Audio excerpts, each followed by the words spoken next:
Speaker Michael Leskovar. Please come in, have a seat. Happy to have you with us. The coffee break was important, huh? Get some coffee, some refreshment.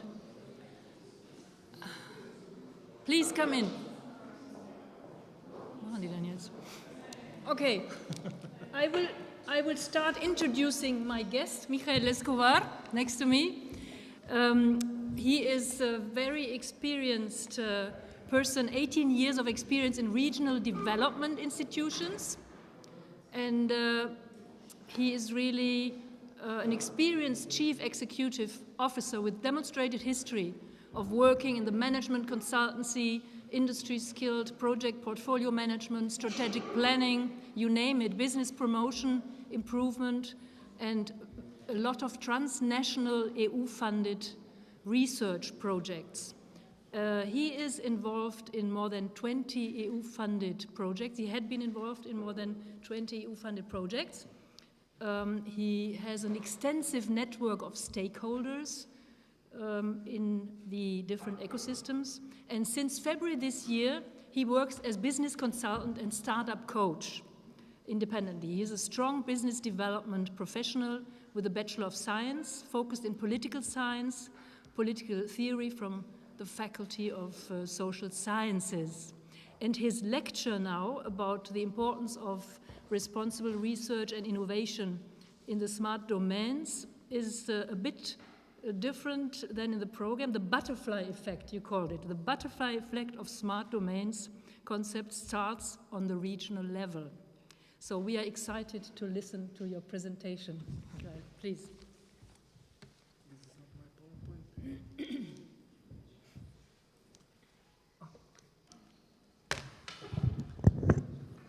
So thank you for this presentation. I will do this presentation a little bit in different way. I will be less academic. I will try to explain you my story, how I started with this strategy in Slovenia. And I think this will be one bad example, because we know that we can learn mostly with the bad experience. Let's start it. I will help a little bit with my notes, so let's go. Ladies and gentlemen, distinguished guests, dear colleagues, it's a great pleasure and even bigger honor to be here on the final conference where we can follow results of these two horizon projects, RRI2SCALE and TeRRIFICA. So allow me first to thank organizers for preparing all this, for all emails that I received. Especially I would like to thank Thomas and Despina for inviting me here as an honorary speaker. Secondly, I would like to congratulate to all you project partners for all achievements during the project and these final results, which you can see and hear today in this beautiful place in center, in heart of Belgrade. I must admit, I had, when I was asked to be part of this event, quite a dilemma. What added value I can contribute on the field of importance of responsible research and innovation on smart and climate resilience of the Europe. As someone who is dealing with strategy and sustainable development mostly on local and regional level. As you probably already know from your project, it is quite challenging to be smart in these 20 minutes and to tell you something new about RRI and relations to the regional strategies. Therefore, I decided to tell you my experience, if you want, my personal story. How I was dealing with all these smart domains, concepts, and climate changes on regional level as a member of several task groups for preparing all kinds of strategies for decision makers, politicians, including strategies as smart specialization, regional innovation strategies, and all kinds of different strategies on a regional and cross-border level. As you know, in Slovenia we have 12 regions, and only one of them is urban. It's called urban region of Ljubljana, where I had my last job as a civil servant. There were more reasons for that, but one of them was also the strategy how to become first smart region in Slovenia.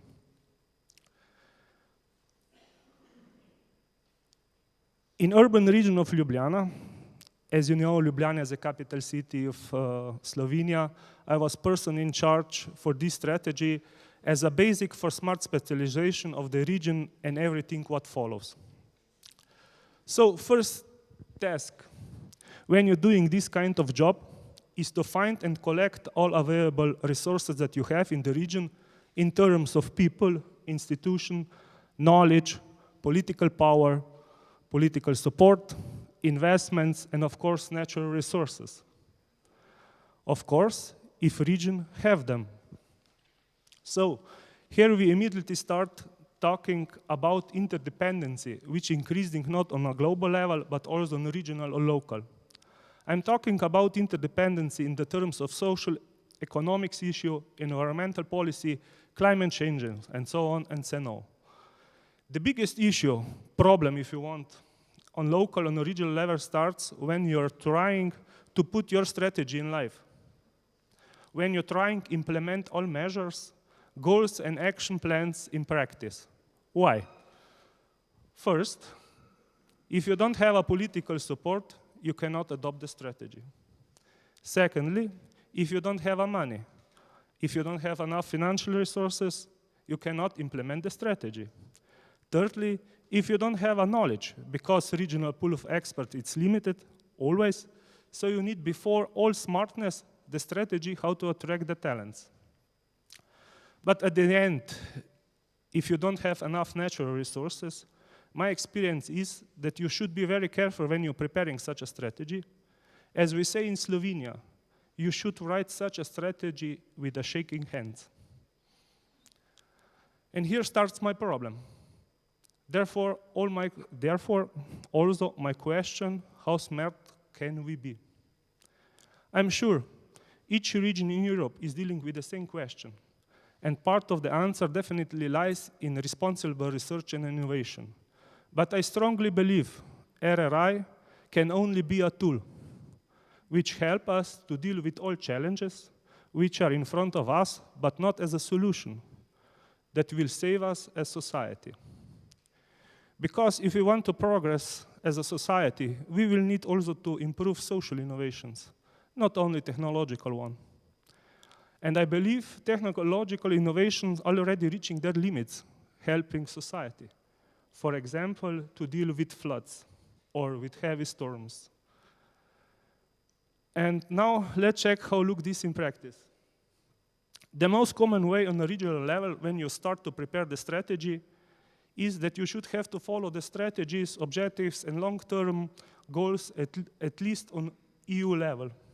Why? Because there is money, and will be money in the future. So what EU wants for the future? In political terms, it wants decarbonization of EU to reach climate goals and meet ecological standards. In economic terms, it wants very fast green transition. This can be seen in automotive industry, in energetic self-sufficiency, and in social terms, it wants to become net zero society. The most logical way to meet these goals, also on regional level, is to follow at least 3 domains: smart energy, smart city, and smart mobility. And this is the reason why mostly every region in Europe wants to become smart region, or why each region is doing more or less same thing, no matter how capable or developed it is. So I'm teasing you now a little bit, but let's go further. In theory, the fastest way to achieve this smartness is to reduce energy consumption and to stop using fossil fuels. How to do that? RRI as a tool should give the answer.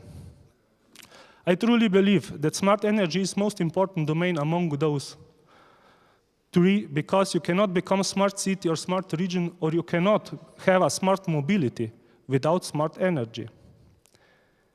Therefore, I will be focusing a little bit more on energy and how the Europe is trying to solve this and how we try to include this in our regional strategy. So when we are talking about smart energy, we are basically talking about decarbonization. And the decarbonization is one of the most important goals of the EU. But, it's always a but. If we want to talk about the decarbonization, we must know three things. It doesn't matter from which level we are talking, from EU, national, regional, cross-border, transnational. And these three things are how to produce energy without CO2 emissions, how to store energy for a longer period of time, and how to capture and store CO2. This was also, in my case, a recipe, or if you want, key question, how to becoming smart as a region. And as I explained before, I have started with the smart energy and energetic self-sufficiency in the region. My responsibility was to prepare some starting points that can be later included in regional debate, and in the end, into the strategy. Few of them I already mentioned before: people, knowledge, money, potential resources, financial resources, political support, institutions. Basically, this is just a checklist, what you already have and what you will need it in the near future. And such a checklist also includes some assumptions, which are unfortunately more or less understandable only people in your task group or in your project. But okay, one of them was that we will need for implementing smart strategy conceptual solutions in technology and also in society. And as a tool, in both cases, we should use RRI, because the result of implementing strategy will be complex solution for the future. And before that, we have to generate and evaluate regional ideas to improve cost efficiency and to reduce the environmental impact embedding smart domains in regions, also to justify political support. But the normal question that arises in this process of transforming our region into smartness is, will all this new technology and innovation will be enough? Why? We heard today. Much harder we struggle to be responsible and innovative on regional level, much more CO2 we produce each year on a global scale. As you see on slide behind me, we produce more than 35 billion tons of CO2 per year on a global level. For better picture, what this means, for same amount, we have to burn 50 billion tons of wood, or 10% of all living organisms on Earth. So, what is EU doing right now? And regions and states wants to follow, is transition to energy sources that not cause CO2 emissions. And here are someone who are, and here as someone who are preparing the strategy, we have few options. Electricity is one and will be one of the most preferable energy sources in the future. And it sounds as a quite clear energy. But for example, in Poland, they still produce more than 75% of all electricity from fossil fuels. So our solution for the region should be green electricity. And we can produce green electricity from sun, wind, and water energy. Right now, in our case in Slovenia, many investments are directed in photovoltaic power plants, but still, we produce more than half of green electric with wind and water power plants. Water power plants are old technology, and there is no more space for expansion. Wind power plants are still most cost-efficiently solutions, but they are still environmental controversial, especially in Slovenia, because of some birds. Only Malta in EU has less wind power plants than Slovenia. And all these are my dilemmas, or our dilemmas, that we have to face it. We did, as a test group, we did it also some calculations. If we change all fossil fuels with green electricity, with photovoltaic, each resident in our region would need from 60 to 70 square meters of roof with photovoltaic panels, according to the yearly consumption in this moment. 60 to 70 square meters of roof per person. So, I think the problem is not technological. We have serious problems with consumption of energy. We spend too much energy. But how to write this in strategy? And to tell these conclusions, regional stakeholders and politicians, that smartness also means changing habits of their voters. Let's go further. Accordingly, to yearly consumption of electricity is one of the technical solutions to store the energy from photovoltaic panel to batteries and use energy when it's needed. But unfortunately, batteries also have some limits. One of limit is the simplest one, that 1 kilo of battery can store approximately 300 watt-hours. If we compare this with fossil fuels, for example, petrol gas, we can see the petrol gas has 40 times bigger energy efficiency. For example, if we have electrical generator which use 100 liters of petrol gas, we would need for same outcome battery which weight 4 tons. Tesla already built one such a battery in Australia last year, at the end of the last year, which is capable to store 300 megawatts, which is enough in our region for 3,000 households for 1 hour. For better understanding, middle-sized nuclear power plant produce same amount of energy in 1 minute. In Slovenia, is right now a huge debate about building one more nuclear power plant, and in Europe, we have now debate if nuclear power is still green power, or it will become green power. Okay, let's go back to the batteries. Total mass of this Tesla battery is 38 tons for 3,000 households for 1 hour. And now you can multiply this with households in your region, and you will get how big batteries you will need in the future. And as we know, battery consists of lithium, nickel, cobalt, and manganese. And all these are natural sources which are limited. And these are not in our region, not even in Europe. Another example, smart mobility. In total, we have 1 billion cars right now, world number. And if all of them would be electrical, we would need 20 million tons of cobalt for batteries. But available resources of cobalt on Earth is 7.6 million tons. And then it's over. But we are talking only about cars. Of course, we don't have to forget that gathering of cobalt is also very ecological problematic. Now you'll see why I'm talking, why butterfly effect starts on regional level. It simply won't be enough to decarbonize Europe if third countries will do all dirty job for us. Majority of mines of nickel, cobalt, and other raw materials are in third countries. Another example, again, smart mobility.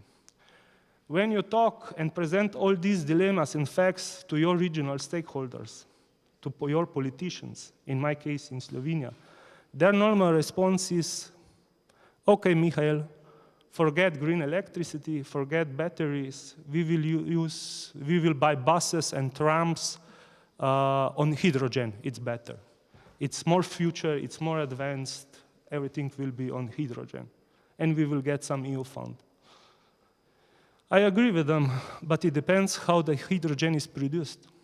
I don't know if you know, But today we get more than 80% of all hydrogen from methane gas, which is one of the fossil fuels.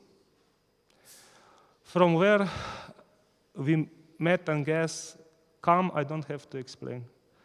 So my question to the regional stakeholder was, if I understand you correctly, we are going to change one fossil fuel with another.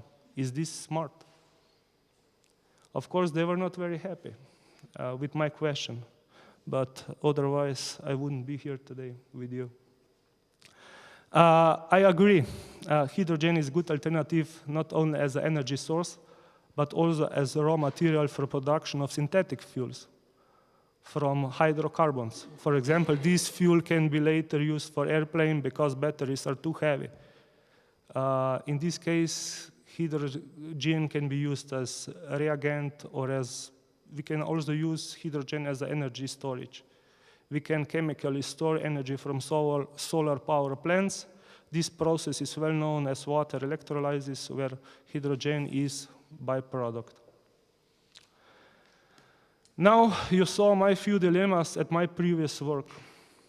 The regional innovation strategy, Ljubljana Smart Region, was published a few months after my resignation. So I'm here today as a Mihail Leskovar, as freelancer. And these are my personal conclusions, what smartness is and how RRI should help us. As we could see, we are approaching the limits how much technology can still help us. But I personally think there is still some place for improvement in significance, in quality, inequality in energy consumption. In Slovenia, 20% of richest population use half of all produced energy. In world scale, this percent is much lower. Another important solution, which also involves social innovation, is to start change our daily habits. Smart and, what is missing, sustainable mobility. But this cannot be done tonight. It will take some time. So therefore, projects like RRI2SCALE and TeRRIFICA are important and they are needed. I also believe smartness also means to give people useful system of sharing information for making better decisions. And this information should be simple and should include simple measures. Because people don't have time, don't have power, they don't have will, they don't have knowledge to use these complex solutions for daily use. To wrap it up, as you can see, smartness can be very challenging and includes many aspects from technological point of view, from ecological and from social point of view. But I know that only way to left our children this world at least the same as it right now, we have to change our way of life. This is individual action. We also have to reduce our material and energy consumption. RRI can help us as a tool, changing not only the way of producing energy, but also the way of using it. And this is one of the systematic changes. And in the end, regions can and they should contribute as accelerators of social innovations, which are essential part of all smart domains.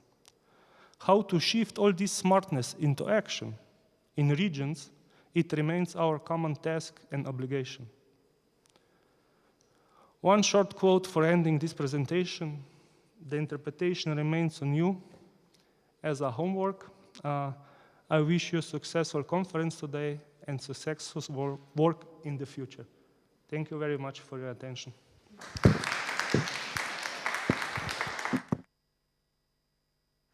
Thank you very much, Michael. I think your presentation was so interesting. It could follow a discussion of half an hour, but we don't have, unfortunately, the time to go into discussion because I really like your personal view on the regional dilemmas. Is there maybe an urgent question from your part you would like to address to Michael? Otherwise, I would, because we have the chance to talk about it later in the afternoon and discuss, yes. Mm-hmm. Maya. Thank you very much for the presentation.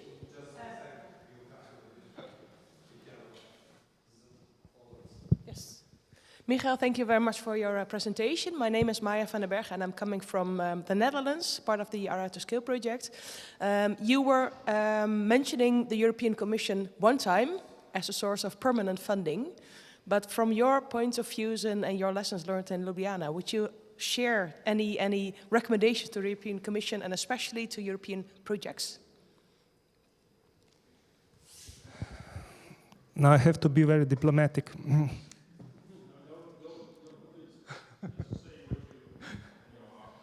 You're now an independent entrepreneur, so feel free. Yeah, but I still have to work.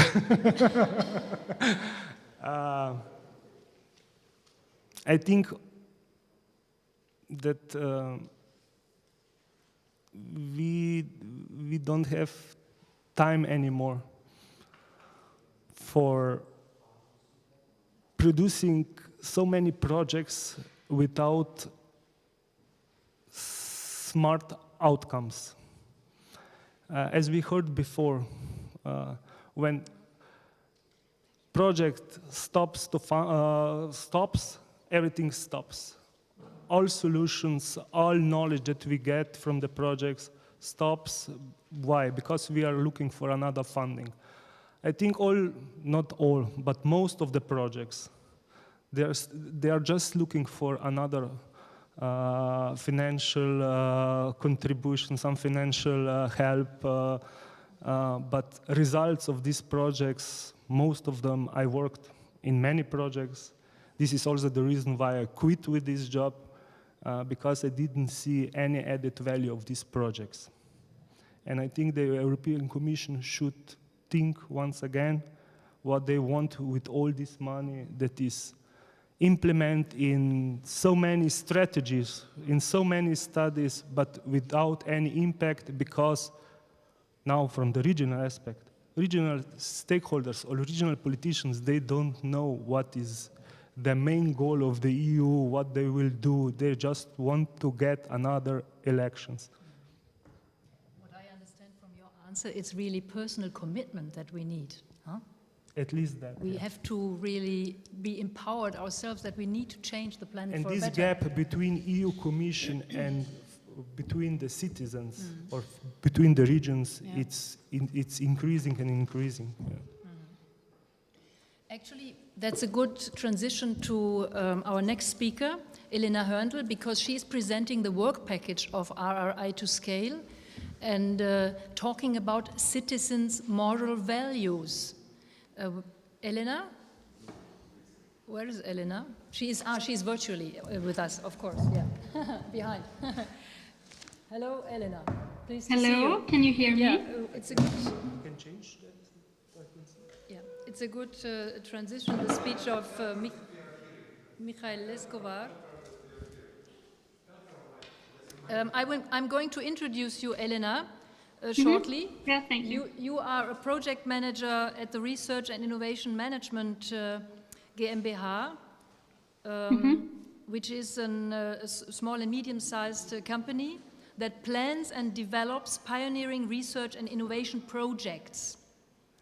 So you have been conducting interdisciplinary research, covering diverse set of different themes. You are also an expert in your portfolio, and you have a variety of academic disciplines across the field of management, education, business, economics, and financing. And RIM has been responsible for the work package 1, as I told, understanding citizens' moral values. And you are going to present your work package now. Thank you very much, Elena. Yeah, so hello everybody. Thanks for having me today. So my name is Elena Hörndl. Thanks for introducing me. And I'm project manager at Research and Innovation Management GmbH. And yeah, now I have the pleasure to introduce you to understanding citizens' values and views. Yeah, so the presentation will cover the overall identity of the work package 1, the timeline, and the overall progress during the whole project. It will also present the implementation and the results, as well as the challenges and lessons learned. Yeah, so let's start. RIM is the leader of the work package 1, and the duration of the work package is during the entire project duration. The main objectives were to explore the regional dilemmas and the dynamics of governance systems and the mechanism of each participating region. Moreover, the objectives were to identify good practices of RRI integration and in the regional context, and also that the citizens' readiness for stakeholder consultation in all of the 4 regions that Margot presented in the previous session. Yeah, so first of all, I would like to present to you the main activities of this work package. As a starting point, we looked at the regional dilemmas in each of the participating regions. So in our case, there were 4 regions, Westland in Norway, Overijssel in the Netherlands, Crete in Greece, and Galicia in Spain. And as a first step, we analyzed the literature review on regional dilemmas in more detail, and also the dilemmas that arise when implementing responsible research innovation.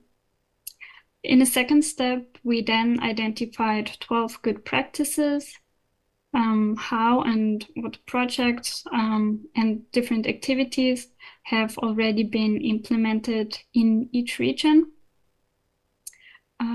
The third step was to explore regional stakeholders' views on the current situation in the regions by conducting 16 stakeholder interviews. And the fourth step was a large-scale survey in the 4 regions to determine the citizens' willingness to consult stakeholders. We wanted to find out how the citizens in the regions really felt about the dilemmas, and also to give the citizens a voice to share the results about how they would like to be engaged, and most importantly also how the regions should be managed in relation to RRI in the future. So now we will take a closer look at different activities, the outcomes, and the experiences throughout the project. So let's start with task 1.1, the review of the current landscape. Leader of this task was HWL, our partner, and duration was from month 1 till month 5.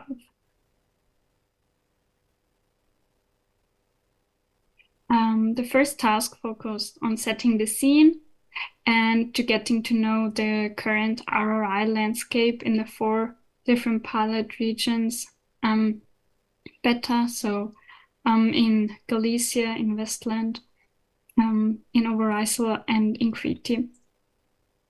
This task essentially involved an in-depth analysis of the literature review, to learn about the regional dilemmas in more detail. In task 1.2, we then identified the 12 good practices for Crete, Galicia, Westland, and Overijssel, 3 for each region. And the duration of this task spans the entire project duration. And task leader was RIM. So, the identification of the good practices was structured so that each region provided 3 good practices based on a template provided. The good practices had to include a summary and the objective, and also what elements of success helped to achieve the objectives. Then the challenges were addressed and what results were achieved in the implementation of RRI. Moreover, also the regions elaborated on how the good practices could be further developed in terms of stakeholder engagement, level and issues addressed, also taking into account the governance level. And yeah, then furthermore, each good practice addressed the most successful elements and parts, and also the drivers for the success in each region, and what the most important difficulties and lessons learned were during the implementation. So here I made a graphical overview which shows the different good practices that were implemented in each of the 4 regions. Yeah, and the good practices were mainly related to smart cities, smart energy, or smart transportation. So for instance, in Crete, the practice focused on renewable energy, smart cities in Crete, and gender equality. In the Netherlands, the best practice. In the Netherlands, the good practices were a city movement, new energy, and smart cycling futures. For Norway, a transdisciplinary networking project, Serena, Serious Game for Girls, and neuro enhancement was provided as practice. And in Spain, the practices focused on civil UAVs initiative, Smart Together, and Nosa Enexia. Yeah, so after investigating the regional good practices, the next activity was to explore the views of the regional stakeholders on the current landscape, which involved interviewing 16 key stakeholders representing the quadruple helix stakeholders. And yeah, so task leader was RIM again, and the duration was from month 2 till month 5 of the project. And the interviews took the form of an online face-to-face in-depth interview with stakeholders from the different pilot regions. And in each region, we interviewed policymakers, researchers, entrepreneurs, and a body of representing the citizens. And these interviewed persons overall reflected the quadruple helix categories. And the key regional dilemmas facing each pilot area were identified and disaggregated during the interviews. Yeah, and also in this case, a range of good and bad practices related to authentic public engagement and also citizen participation in shaping the regional innovation strategies were discussed and classified. Yeah, and with the lessons learned in that regard, we were able to build on our good practices that we defined in the task before. This slide shows a rough insight into the regional dilemmas that were identified in task 1.3 with the relevant stakeholders in each region. Yeah, also for the sake of time, I only mentioned one per region as a short example. So, for instance, in Greece, the centralization versus the decentralization of RRI policies has been mentioned as a policy dilemma. And in the Netherlands and in Spain, environmental dilemmas were mentioned. So on the one side, in the Netherlands, biodiversity, and on the other hand, in Spain, energy transition. And in Norway, the infrastructure industry has been discussed as an economic dilemma. Yeah, the final task of this work package was a large-scale regional survey of citizens. The task leader was our partner, White Research.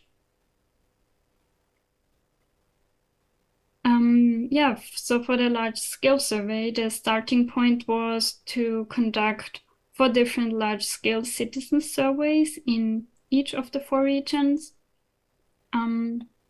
almost 2,000 people participated per region, which results in almost 8,000 people overall.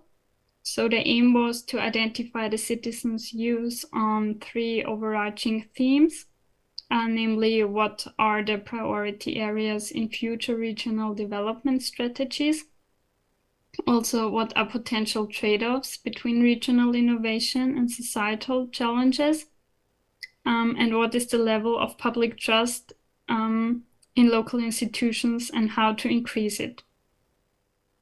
The results of the survey also highlighted how RRI strategies can become more inclusive and participatory, because the basic idea was to find out how the citizens think about RRI, but even if they do not use the word RRI exactly or are not aware of the term RRI, but somehow they know the basic idea behind it so that they can take action and also develop strategies for future generations. Yeah. So, yeah, on this graphical slide, you can see an overview of the results in the 4 pilot regions. The bar chart at the bottom of the slide shows how the survey participants were distributed throughout the stakeholders within each region. And overall, we made sure to survey different stakeholders, for example, researchers, authorities, entrepreneurs, and the civil society. So we tried to get an even distribution across the quadruple helix stakeholders. Whereas the majority should come from the civil society sector. And the map of Europe with the bar charts on the right-hand side shows the number of observations per region with a focus on gender. And also across regions, we successfully recruited equal proportions of women and men as respondents.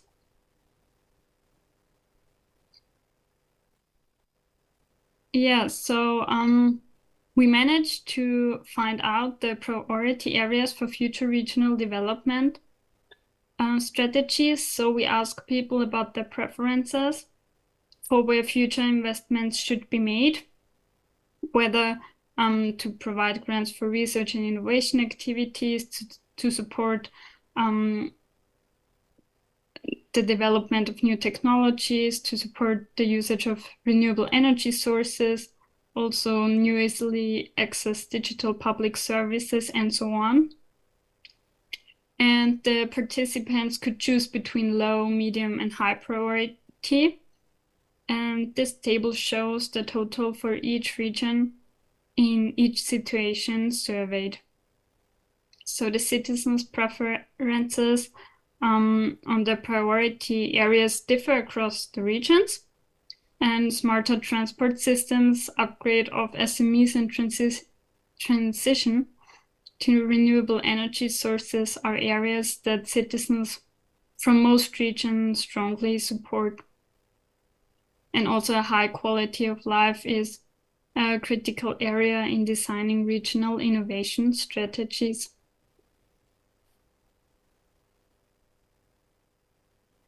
This slide shows the trade-offs between the regional innovation policy and societal challenges. And the higher the number, the more one is willing to promote innovation. And so it's promoting innovation should be a higher priority than citizens' well-being. Innovation should be boosted even though it might create gender inequalities. Support innovation even if it requires access to my personal data. Innovation outcomes should be boosted even if I might not have all the necessary skills, or digitalization and work processes should be stopped until the problems are resolved. So overall, it can be said that the citizens' respondents indicate that regional innovation should not be promoted at the expense of the citizens' well-being and gender equality. However, citizens are more willing to make concessions regarding the lack of skills and protection of personal data in order to promote innovation.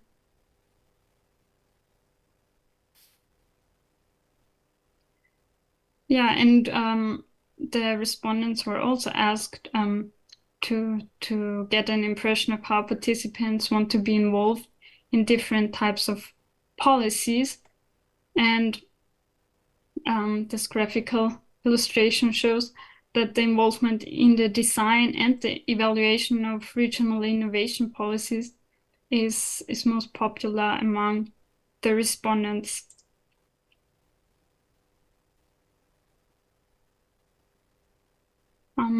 Yeah, and the survey also explored the level of trust in local institutions and public participation in each region. So we've asked the average trust level to local institutions comprising the regional government, the local government, civil society organizations, and non-governmental organizations, researchers, SMEs, large companies, and gender-balanced governing bodies. And it is immediately apparent that the greatest trust is in researchers and scientists working for universities. And also another crucial point is that gender-balanced governing bodies also enjoy a high level of trust in all of the 4 regions.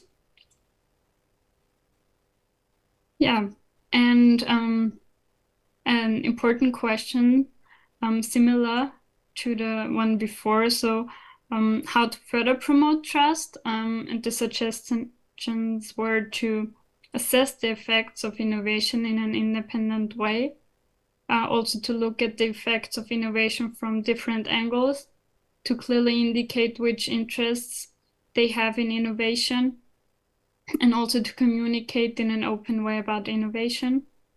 And yeah, all these suggested ways to further promote trust were equally liked, and also as all 4 ways can be crucial and supportive.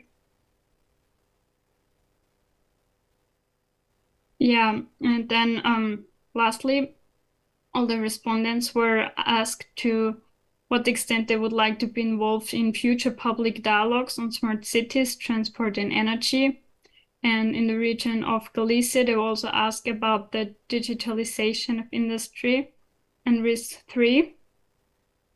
Yeah, and within Crete, smart cities are more popular than within Galicia, for example, and respondents want to be more involved in public dialogues on energy. Yeah, and with that, I also already come to the close of my presentation.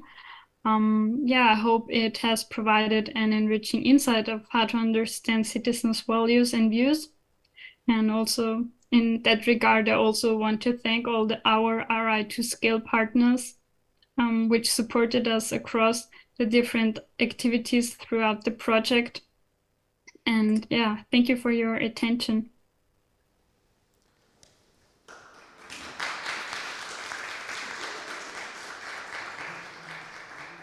Okay, thank you, Elena. First of all, can you hear me? You hear us, right? Yeah, I can hear. Okay. Many thanks for this presentation. It really serves, putting things into a framework, because after all, Work Package 1 was about creating the basis, understanding the regional dilemmas, and then moving on to the next, let's say more, well, I wouldn't use the word complicated, but, more perhaps advanced techniques in the next work packages. So since we have a lot of things to discuss, I don't know if we have any urgent question. After all, we will discuss later on everything in the open roundtable. So any urgent question to Elena? I guess no. Maybe just a comment from me. It was interesting what Michal mentioned in his introduction, when you mentioned that learning from past failures is a core thing when you design responsible regional policy making. When Elena mentioned about the interviews, because I participated in many of these interviews, it was really interesting how stakeholders were more eager discussing, what didn't work out rather than, successful, let's say, stories. So trying to avoid past failures in policy making, it's really one thing that we should always take into consideration. So, thanks again, Elena. We're moving on to the next speakers. So basically, it's the engagement pillar. I'm inviting Christos Politis and Vanya van den Berg. They will share their presentations.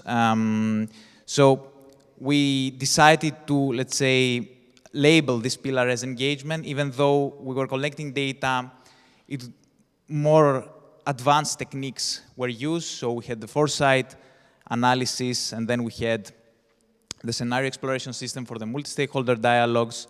And again, it comes to what Michael said before, how to create knowledge. You need to engage both experts and, let's say, the plain people who don't have expertise in these aspects yet. We need to engage them to understand, moral concerns at the local level. So, Christos and Maya, more than welcome to join us here.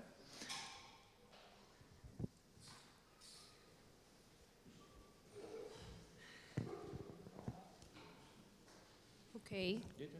So, Christos holds a master's in economics with a public policy specialization from the University of Amsterdam. And since 2020, he has worked on research and innovation projects at Q-Plan International as a project consultant and first-stage researcher, focusing on the circular economy, information asymmetries in the high-tech industry, and responsible research and innovation. So Q-Plan was responsible for work package 2.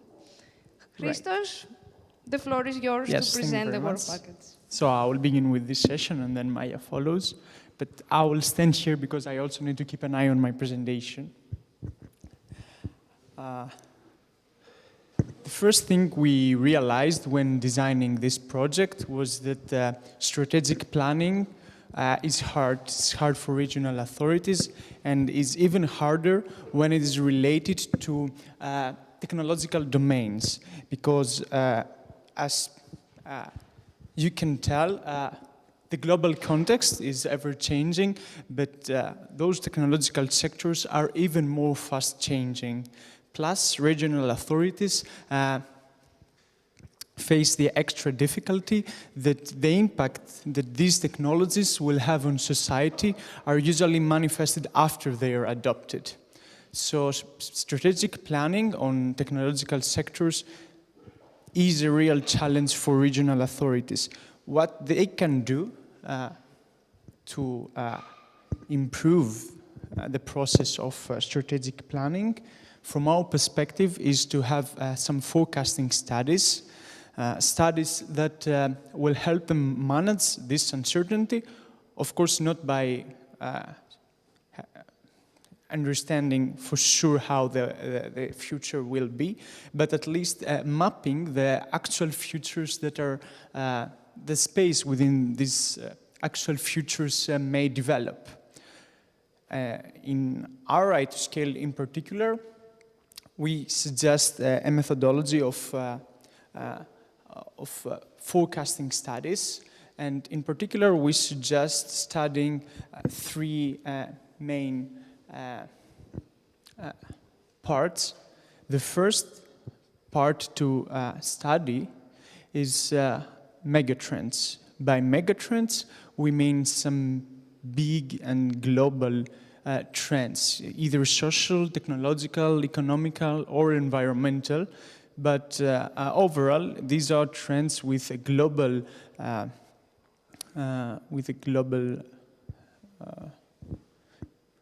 that take place globally and have a big impact. We also suggest studying sectoral trends, which are developments to the particular sector that we are interested in, and of course some societal trends, which may include changes in the moral views, perceptions, and needs and preferences of people. After studying all these, we think that regional authorities will be more empowered to do their strategic planning. And for that reason, we designed our project based on this methodology. In particular, we focused on 3 sectors: smart cities, smart transport, and smart energy, and in 4 European regions: Westland, Overijssel, Galicia, and Crete.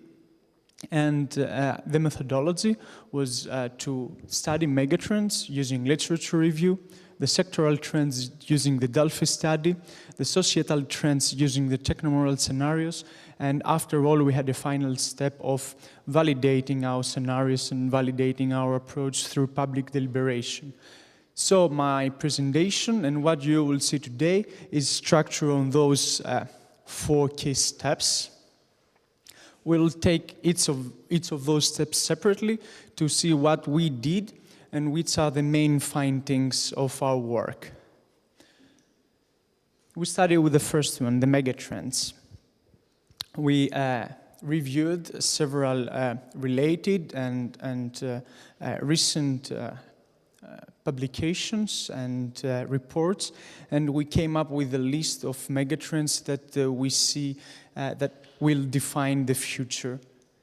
And here are a few of them. The first one is a demographic shift. We expect that, not we, according to our research, it appears that the population of the Earth will grow from 7.7 billion in 2019 to 9.7 billion in 2050, but also the population will become older, with the percentage of elderly people rising from 9% in 2019 to 16% in 2050. We expect cities to grow, with city dwellers increasing again from 5.6 billion to 8.1 billion. And we expect the migration phenomenon to continue or even increase, with a 2 to 5% yearly increase by 2030. When it comes to health challenges, we expect a faster transmission of viruses, like what happened with COVID-19. We expect more climate change-related deaths and more diseases that are related to what is called the Western lifestyle. Other technological trends is, of course, technological innovation, where we already see many new developments coming in the fields of Internet of Things, artificial intelligence, blockchain, 5G, autonomous vehicles, drones, and many more, and this megatrend is expected to continue. Climate change is something to really consider. We have seen already until 2019 a 1% decrease in the world's Earth's temperature, and according to the estimations, this will be 1.5 or even 2 Celsius degrees increase until 2030 or 2052. And CO2 emissions will also increase.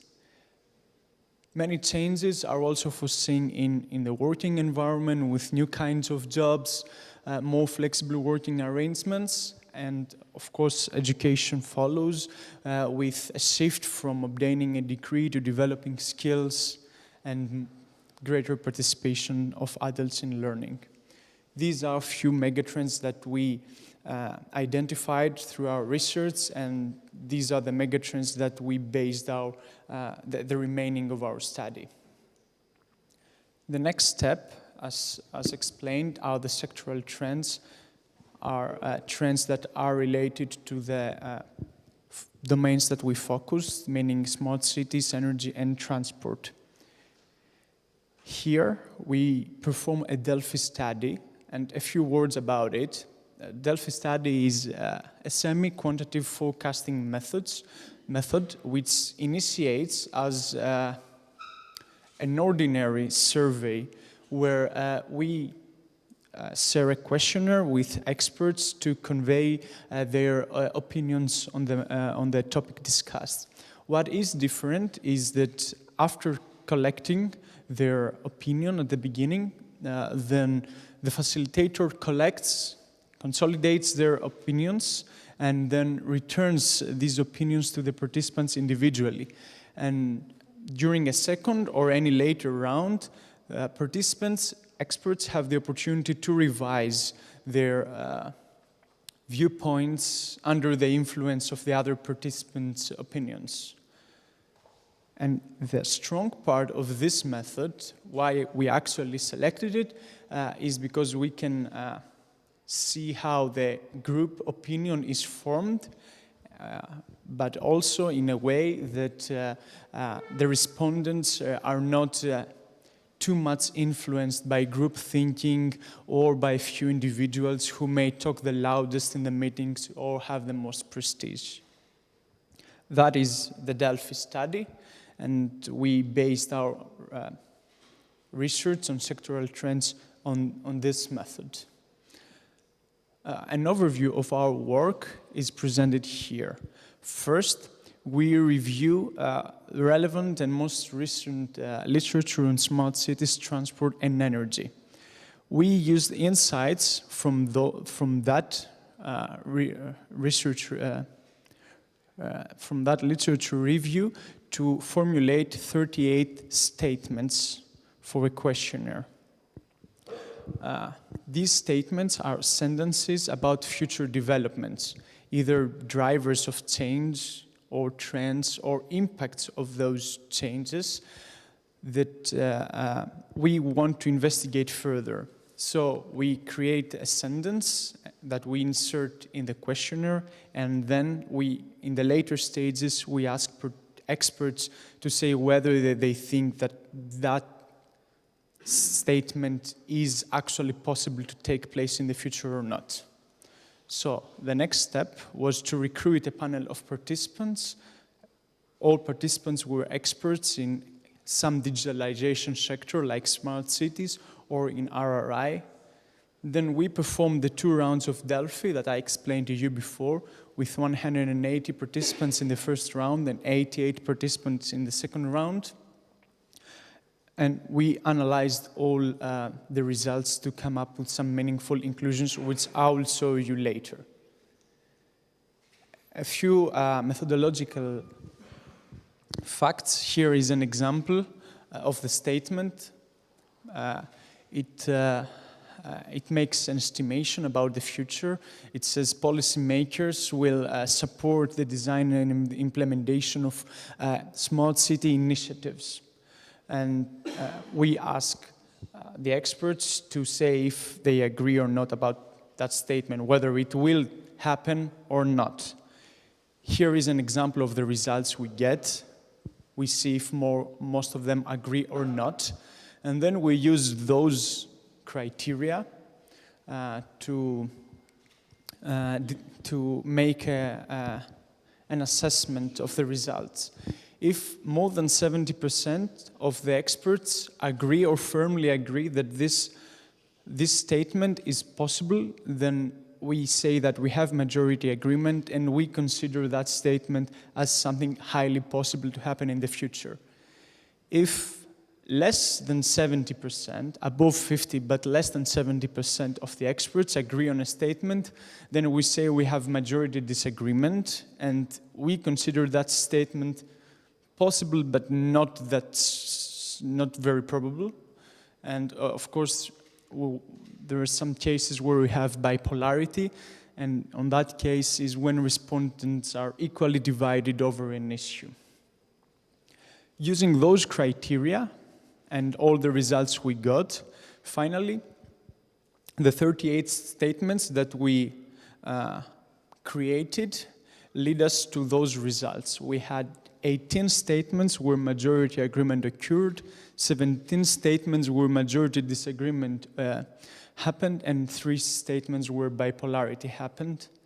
And in the following slides, I will present you a few of those statements just to get an idea of our results. Here I begin with the statements where majority agreement occurred. So what you see here is the statements that we consider as highly probably happening in Europe in the next 5 to 10 years. This is the list of drivers, meaning factors that we expect to bring innovation closer to reality. We expect, for example, that the growing urban challenges such as increasing housing prices, traffic congestion, and urban flooding is a factor that will trigger more investment on smart cities projects, because public policymakers will see technological solutions as an efficient way to address those challenges. In a similar way, we expect other phenomena that jeopardize sustainability, such as the over-urbanization and uncontrolled urban development, to play a role. European and national funding schemes and policies will help as well, and cities also efforts to educate people on how to use digital solutions and initiatives to increase their awareness. When it comes to the trends, we expect that the new smart city applications or smart energy, smart transport will be more user-centric. We also expect those technologies to improve the cost-effectiveness of public transport, and we also expect that access to new energy solutions will increase, and there will be more energy prosumers. On the same page, we expect that small and medium-sized cities will only replicate smart city solutions that larger cities implemented, and not so much to implement their own new innovative solutions. And the regulatory framework is expected to adapt to address any privacy, security, safety, and ethical issues that come with those digital solutions. And the last part of this slide includes a few impacts that are expected. We expect more self-mobility solutions and more micro-mobility solutions to prevail into our cities. We expect a better relationship between citizens and governments through two-way communications that will be enabled by digital solutions. And we expect that some smart city initiatives that collect the necessary data will help to address the needs of some vulnerable groups and improve social inclusion. Those were the findings of our study on the sectoral trends and the developments on the domains of focus. Plus, here, I added them because they might be of some interest, the bipolarity developments, which means the developments that the respondents were equally divided over the possibility of see them being implemented. For example, when it comes to privacy, security, safety, and ethical concerns, some experts believed that that won't be an issue in the future. For example, they say that younger generations are less worried about control and security, so this won't be a barrier to the proliferation of such initiatives. But others think that there always be a chance of a large-scale data breach, and that will increase people's concerns and actually become a barrier. Other bipolarity statements are these two. According to the first one, yes, experts are divided about whether cities will indeed manage to use the data collected for something meaningful, and also they have no clear opinion about whether the energy consumption will increase or decrease. We will see. The third step of our work was researching the sectoral trends using the technomoral scenarios. So let's begin again with some definitions. What are future scenarios? Future scenarios are snapshots of the future. You can imagine them as a narrative of about 1 page long, which describes how future will be in about 5, 10, or 20 years from now. This is the definition of future scenarios. In particular, technomoral scenarios are the future scenarios that highlight the soft impacts of technology, and they mainly focus on how technologies may change ideas, values, views, needs, and preferences of people in the society. So, in RRI2SCALE, we develop those technomoral scenarios to help us understand the societal trends. And here, a few, again, methodological steps of how we develop those scenarios. The suggested by the literature methodology to develop those scenarios has a few steps. The first is to select two important drivers, two factors that can really shape the future, for example, social values and technology. And based on those two drivers, to create a matrix, to add the first driver in axis 1 and the second driver in axis 2.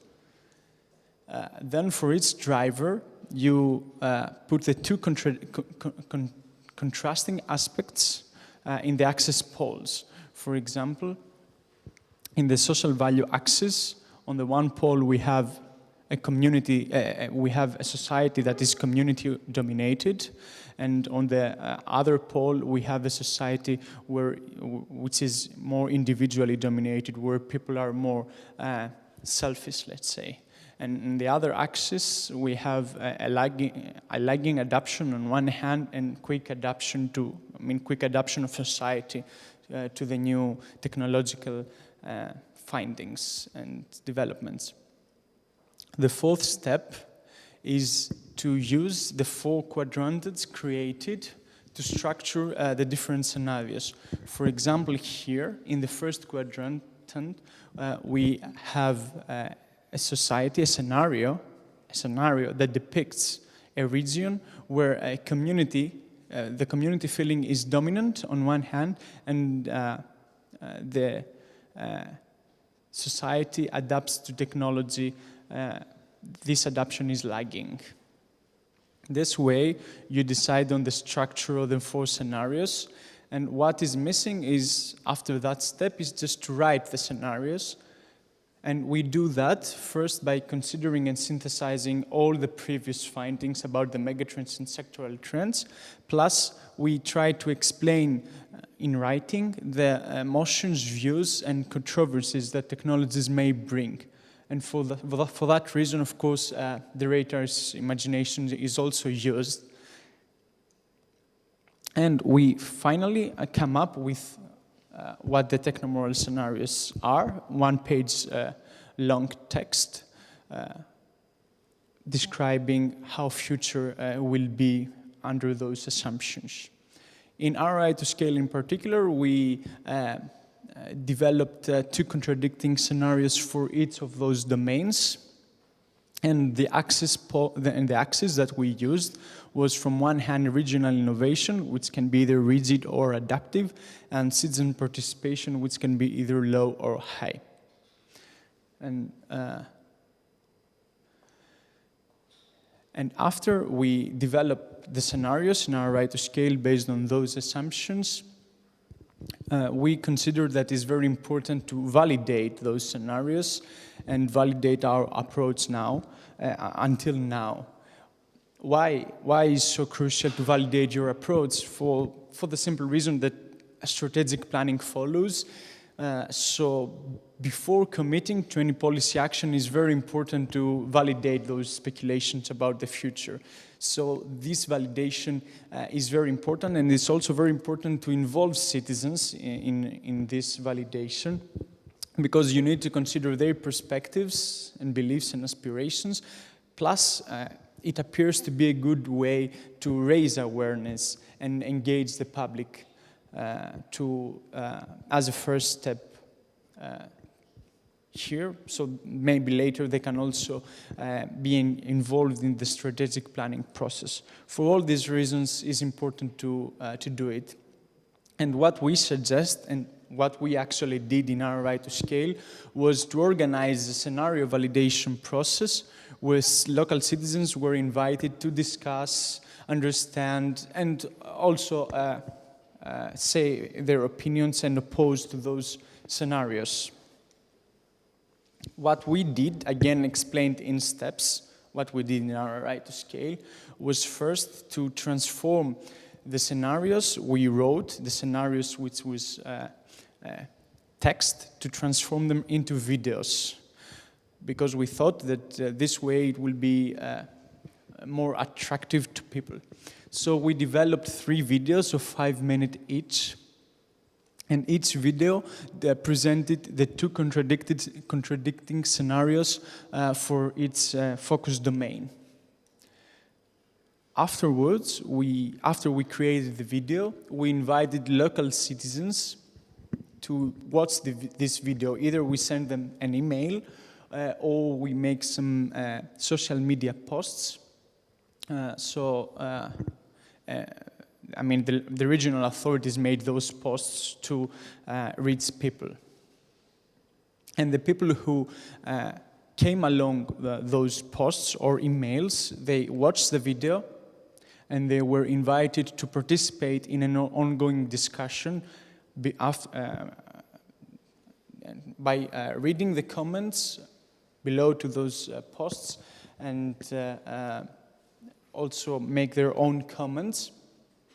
And after participating to the ongoing discussions, also to reply to a questionnaire, to a few questions that allow us to evaluate the scenarios based on a few criteria that are suggested by the literature. Those criteria for a good scenario, the criteria for a good scenario is to be plausible, different from one another, complete, and internally consistent. Following those steps, those 4 steps, we collected enough data. In particular, we had 386 comments and 279 survey replies from a big amount of citizens who watched the video from all 4 regions. And based on this input, we came to the conclusions that our scenarios fully comply with the 2 first criteria, I mean the criteria to be plausible and different from one another.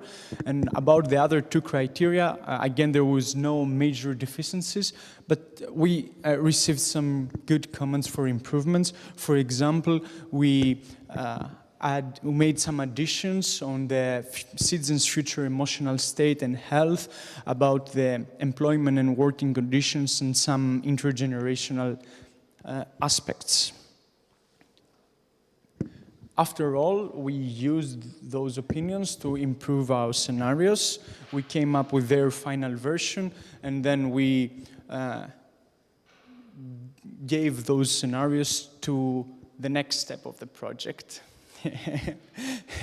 all what I presented until now was just the work package 2 of the RRI2SCALE project, where the objective was exactly to identify future trends and understand moral and ethical issues that may come in the future. And the final output of our work were the technomoral scenarios, the validated ones, which used as an input to the next work package that will be presented by Maya. and where the strategic planning and also stakeholder discussions follow. Just one last thing is that part of our work can be found also in this publication. We published an article about the Delphi study in the Technological Forecasting and Social Change journal. Of course, it's free access. For any questions, you can contact also my colleague Margarita Angelidou. Plus, if in case you want to present those outcomes to any of your colleagues or other researchers, we've also attached to the publication a relevant presentation. Thank you very much. Maya, the floor is yours.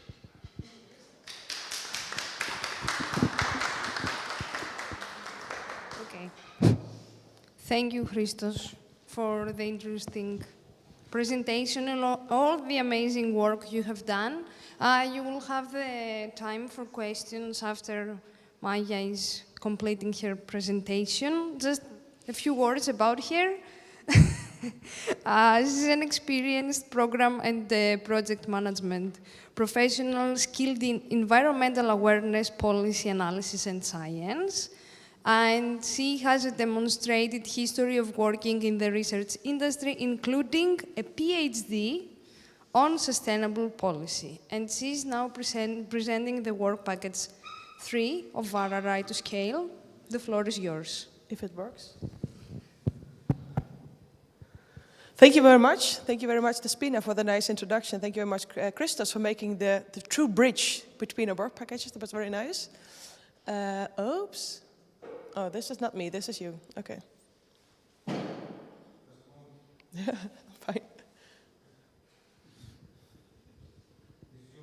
No. I'm work package 3. The final set of slides. No, I think this is the conclusion.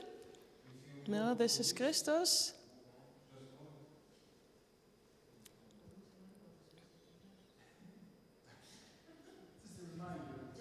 Yeah, just a quick summary.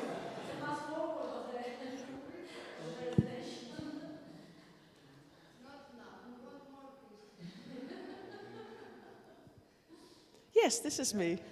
Thank you, thank you.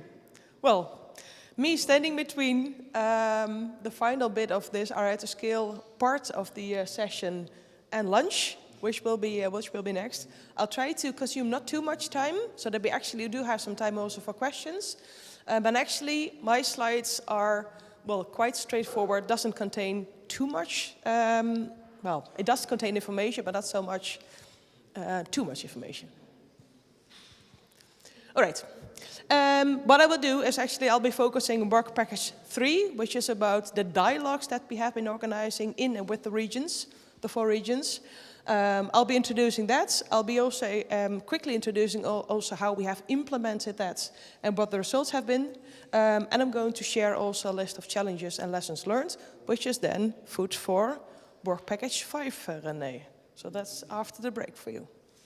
Okay, so work package 3. So as I said, that this is about regional dialogues that we have been organizing. So a few of the details. University of Twente, UT, has led this work package. It started in the middle of the project, month 14, and it ran until month 29. We took 2 months longer because of the difficulties meeting, of course, each other. So we had 2 extra months. As you can see, first objective was about multi-stakeholder dialogues, to develop a methodology there, to train partners, and to also co-produce rich knowledge through these dialogues. And what main activities were a methodological roadmap, and also completed with a set of training for people that were running these the dialogues. Dialogues were next, so these were, well, in essence, workshops within for the regions. And we also have been engaging with cross-regional dialogues. The 4 regions actually were also meeting between themselves, which was also very fruitful. And last but not least, we also have been analyzing all of the different dialogues that took place, and also that has been providing us a lot of knowledge on what is happening on the ground. So, activity results and lessons learned. This is in just a fast-forward pace how the core of the project actually has developed. Work Package 1 was already presented to you earlier today by Elena online about regional dilemmas, surveys and interviews. That was really setting the scene. Work Package 2 was just presented to you by Christos about trends and drivers and also these technomodal scenarios. And especially those technomodal scenarios were the core ingredients of the next phase, which is Work Package 3 that I'm presenting to you now, which is about cross-regional and also multi-stakeholder dialogues. Well, dialogues, well, in essence, workshops that we thoroughly prepared and also reflected all together. And next is, after the lunch break, there will be Work Package 4, which is still ongoing. So that's, I guess, the most exciting part, actually, that is next. So stay tuned, and back more after lunch break. All right, so activities implemented under this Work Package 3. How to engage with your stakeholders, so that was really like the essential bit of this work package. We developed a methodological approach, which was in essence a report on how we believe, we at the University of Twente, how we believe you can best engage with your stakeholders, with an illustration how we do this back home in Twente, just bring people, preferably physically, together in one room and have an open discussion. So after we have delivered this report on the methodology, we also trained about 20 or so of our partners, also some local stakeholders. We did a training, blended. It had to be taken place online. There were theory bits, and there were also interactions in this. And we received quite some good feedback also on how a training, how it has been successful also for you. Then we actually ran these so-called multi-stakeholder dialogues with and for the regions, with and in the regions. That is really important. We try to really bridge in this work package, like the theory bits they were all prepared before us, and also really try to connect it to the local grounds. So the dialogue consisted really of thoroughly preparing, like identify stakeholders, think of this. So we try to support that as much as possible. Then we actually ran the dialogue. So as I said, those were online workshops with, of course, a lot of drawbacks, a lot of difficulties actually getting that organized. But it also had its advantages. And the SCS tool has been introduced already earlier today. SCS is a tool that is developed by the Joint Research Centre, and we fully tailored it to the needs of our project. And actually, Twan and Nefeli, who are also here around at this conference, actually are give you the opportunity to also experience this yourself, either as a regional policymaker because you have been testing this tool, and also for you new to a project, you can also experience this. A little bit more on this later. Also reflecting and looking forward was also considered to be part of these multi-stakeholder dialogues. Also important, like what did I learn, what I can bring to the future, what is essential, what did I just got from this way of working.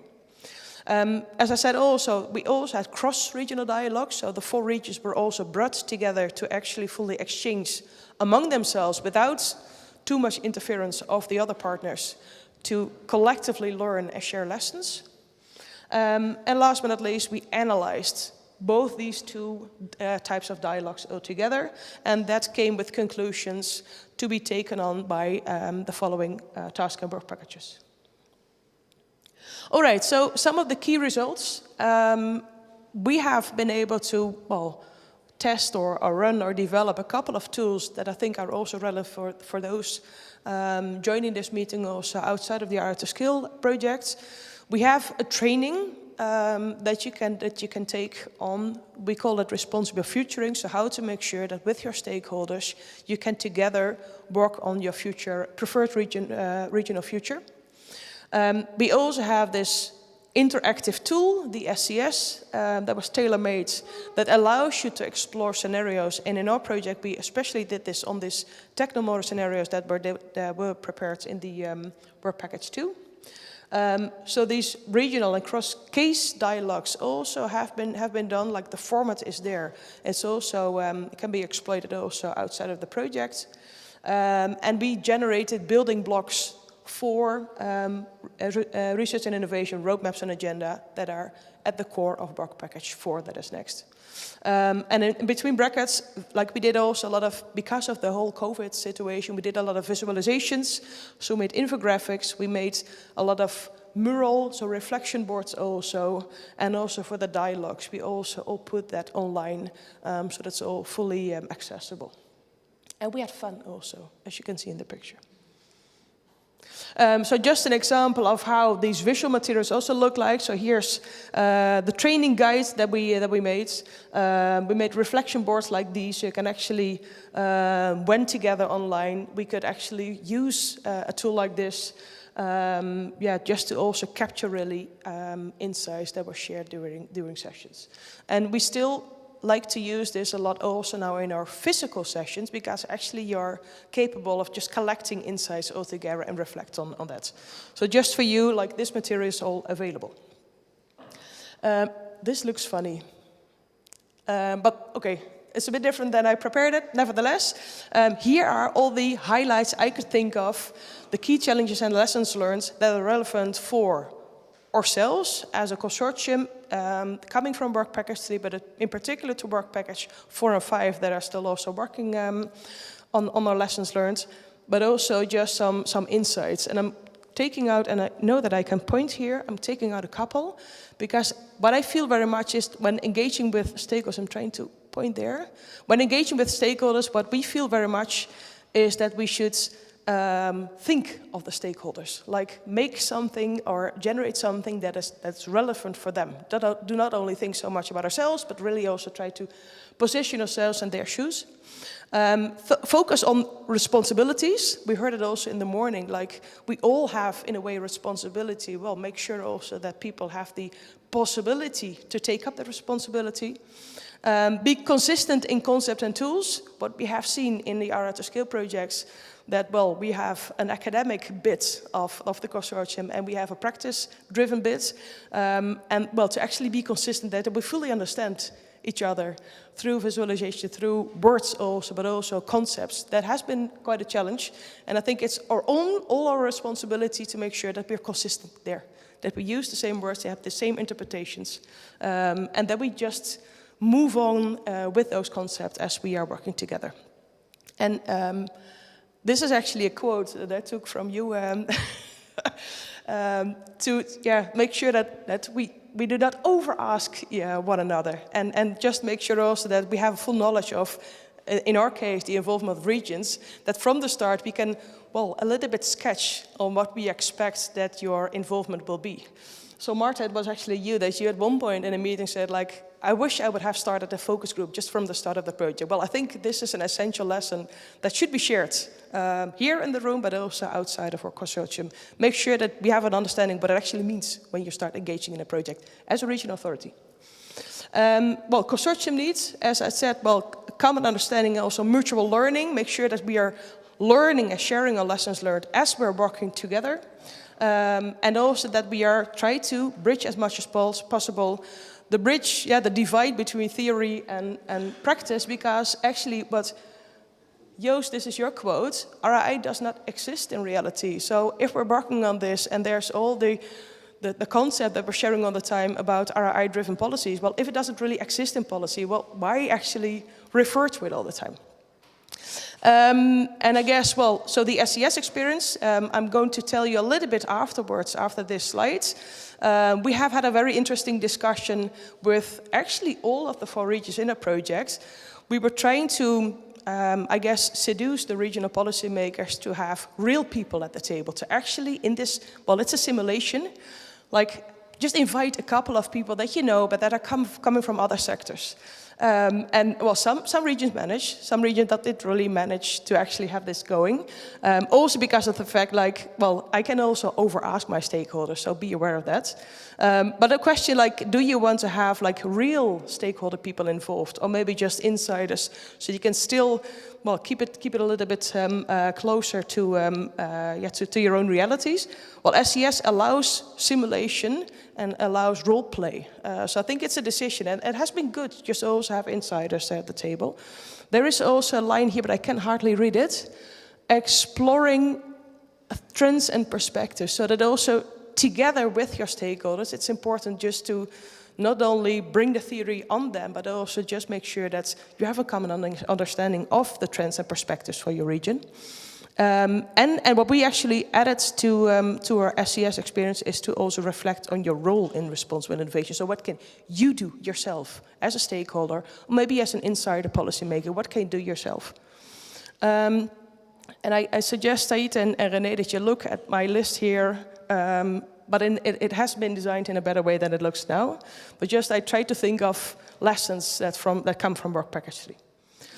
Okay, so this is my, first bit. Now I'm going to present you a little bit more about this so-called SCS tool that we have been using in our projects.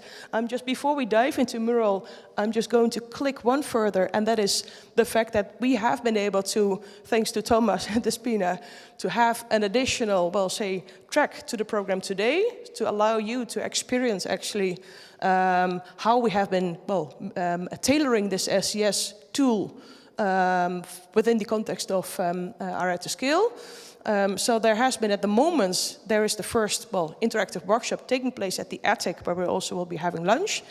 And at 2, so this is straight after lunch, you still have the possibility to meet up with Nefeli and Svan and to just get a bit of a taste there. And I think even for the regions present here, could be interesting to go there, because actually it's also an opportunity for you to see what has been adjusted over time. Because we have been working on the tool also after we have been doing it together with you in February and in January. So it has further been improved. So that's for you to be aware of. And just going back one slide, and I would like to go to Mural. Dear technical assistants. We did an attempt already to make this happen, so are you ready? Entering the Mural.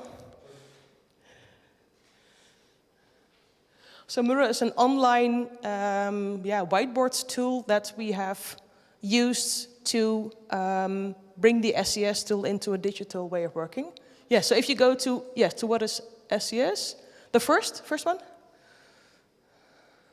Oh, this is already the first. Okay, it's okay. So this is just like an entire sheet. You can see it over here, like it's an entire larger sheet that just step by step, and here are the steps. Step by step explains to you what it all is. So there's pre-reflection and reflection that we have added to this. And we explain, like you start your session by pre-reflecting. So your participants, you're asking your participant what they think of desirable and undesirable aspects of the region. And then they can fill it out here.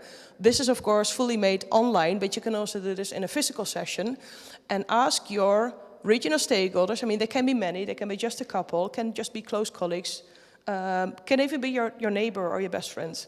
People that are living in your region, and just ask them, like, what do you wish that your region should be more? People can add notes here, and then at least you have an overview. And the more diverse opinions you will have, in a way, the better actually. So do consider different stakeholders to actually do this with and for you.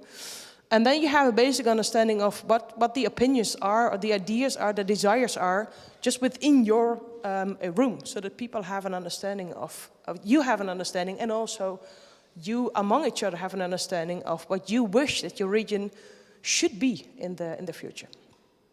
And that leads to, well, you can at one point cluster these insights. You can cluster it like this, and then you can actually, like, maybe people have an opinion about businesses or sustainability. I see a lot of typing errors here. This probably made in a rush.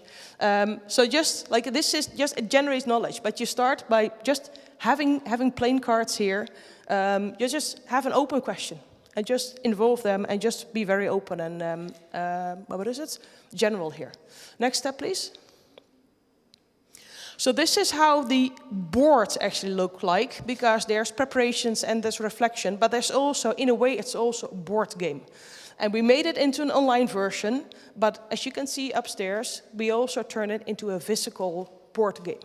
It will be made available to everybody also outside of the RRI2SCALE project after the project, so it's there for you to use. And it's quite a complex board, as you can see. So you have one stakeholder here, one here, one here, one here. So there's 5 players in total. We can add up more people if we want. And what happens in several rounds, you are exploring scenarios, in our case, scenarios that were predefined already in this work package 2, the technomotor scenarios. And step by step, you follow rules and you have people that in their particular capacities, so in this case, a business representative, he or she plays a particular role. It could be a non-business person also as well. Could just be somebody from policy making, for example. Could be somebody from civil society that in a way plays this role. We also have been using personas, so making up people, so you can just experience the fact that what if you're somebody else, and how this has worked. This can be done even to a tiny detail. You can think of a name, you can think of an age, you can think of a family situation, just to allow you to take perspectives.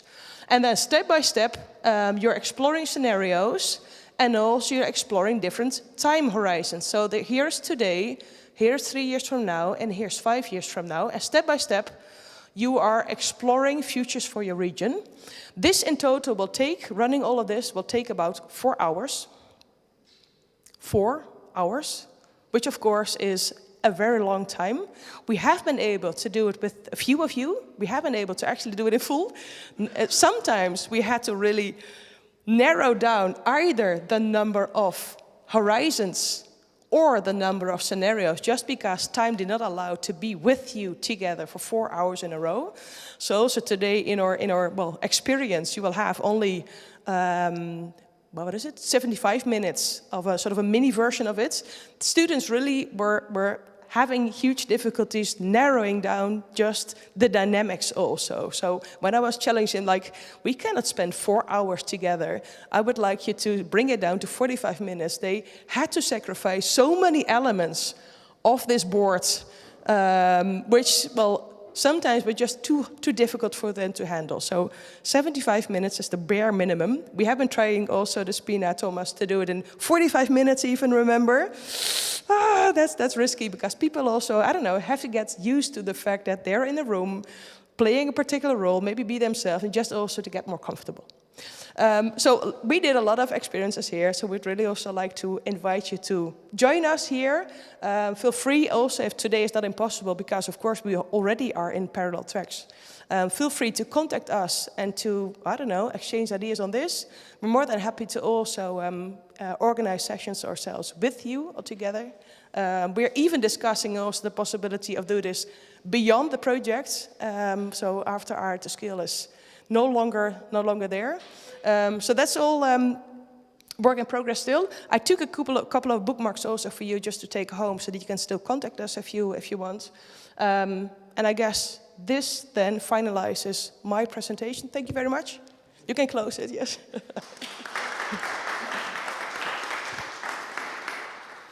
So 2 minutes for questions, Thomas. Yeah, I think so. Works, right? Yeah, it works.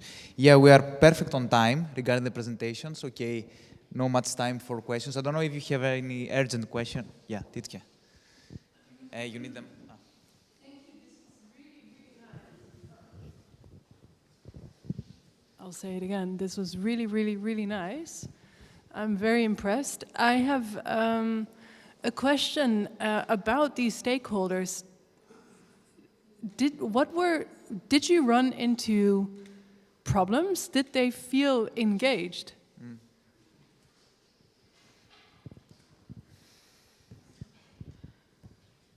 Who's the they? The stakeholders. The stakeholders. Well, of course, like we had actually the perfect opportunity that we were just facing the situation in which the COVID restrictions were eased. So we actually ran a couple of online sessions using the board that was just shown to you. We had the opportunity also to do this physically. And did people feel engaged? Well, especially, of course, in the case of physical session, where you can just close the door, ask people just to leave their cell phones for a bit. You will have full attention. In the case of the online situations, I remember the students, and I guess, well, there's some people in the room that have actually the primary experiences also, but the people were, of course, more distracted. with cats or kids walking across. Did they fully feel committed? I do think so. But let's ask Joost or Marta the true question. Yeah, we had a physical meeting just after the COVID-19 liberation period, and played it with some representatives of municipalities and also citizen interest groups. One fierce guy, and he was impressed by the way his way of how his perspective was changed during the game of 2 hours. We had a Friday afternoon, and after that we drank a beer, but he was pleased to see that he was still able to shift from the one to the other perspective, because he saw what he brought in round one was now, and he needed something in 3 or 4 years it should be better. And he really saw that through the interaction with the other players in the other roles, that his ambition or his objective was truly playable. So he was very pleased that he was helped crafting a strategy for how to bring a communal house into a vivid again. So restoring a church into a building for the whole community. That was it. Yeah. And I remember also Joost, that actually Joost turned older during the session. So he actually turned 5 years older as we were working in the session itself. Actually, he was actually thinking about his pension at one point. And at one point he was actually retired already. And this was all in the simulation, isn't it? So I guess like the physical situation actually does help a lot with commitments. Online, gives you the possibility also, if you're covering larger distances, for example, to actually do also in a sort of a mini experience also. Yeah, we prefer to do it physically. Maybe Marta, do you also want to still have the energy to also reflect a little bit? Yes, we also did first an online session and then a physical session afterwards. I think the system worked well. It was fun. It was engaging people. We felt that people stayed pretty much on track, and we ran out of time. We should have used more time. Part of that is that, as you said, it does take a while to explain properly what it is you're doing. And I think, with reflecting with hindsight, I think the simpler you make the question, the more precise you make the question, the more concrete you make the question, the easier it is for people to actually see the differences. Another issue that we had in terms of stakeholders, that we were unable to really get real stakeholders representing real business, because due to COVID and everything else, people were simply too much under pressure to take time out to participate in a theoretical game. So therefore we use personas, and it's hard for personas to remember that they have to represent that position and not go with their own personal experiences. But no, we enjoyed it, and we thought it was an interesting tool to use. Thank you. We don't have any other question. I just have a comment that should not be addressed now because there is no time. Perhaps later on in the open roundtable, it's interesting to bring it up. We're talking about the future, right? So you were exploring in these work packages how future scenarios might, unfold, and what may be the impact. So the question now is, when you are trying to create inclusive and sustainable regional policymaking that address things, phenomena, circumstances that you expect to happen, you're not sure, how you create, the question is, how do you create indicators and, an assessment framework, to evaluate these, the outcomes of these policies about things that you're not sure that will happen. So that's a challenge, right? That's a cliffhanger for work package 4, Thomas. Yeah, I know. I'm just raising it up so we can, discuss it later.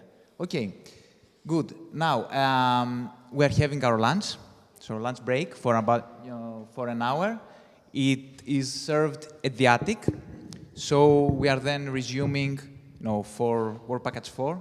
So we're going at the core of our parallel session. So again, thanks to all the speakers, and we see each other in an hour here again. Thank you.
So, okay, we are back, and we're now in the second part of this parallel session, and we are basically at the core of the project, in the sense that we are now going to discuss the regional roadmaps that are being developed. It's, let's say, the final outcome, one of the key final outcomes. There are also other things happening in Work Package 4. So all the rest that were presented previously lead basically to the roadmaps. So regional roadmaps based on RRI principles and tailored to the specificities and needs of each region. So this part is a little bit different from the previous in the sense that we're not having, presentations per work package. The idea is that we're going to have the introductory presentation of, the roadmaps, the methodology, and then we will engage the speakers from each region. So we are having with us here representatives from the policy-making side of the regions. So I'm going to give the floor to Said to make the presentation, and then Eleni Stamataki from Crete region, Manuel Maria Paris Leston from Galicia, he's joining online today, Jus Kuiper from RRI2SCALE, and Marta Rongved from Westland are complementing and sharing their experiences, key policy challenges, and lessons learned from each region. So, Said, the floor is yours. Just a couple of things about Said. He's a postdoctoral researcher at Western Norway University of Applied Sciences, HVL. He is affiliated with the Moss Center for Innovation and Regional Development since August 2020. He finished his PhD in Norway in innovation management at the University of Stavanger. And he's also a reviewer in high quality and high rated academic journals, such as Technological Forecasting and Social Change. This is the journal where the academic paper from the Delphi study, we published there our paper. Other journals include the Technovation, the European Planning Studies. So, Said, the floor is yours. Thank you.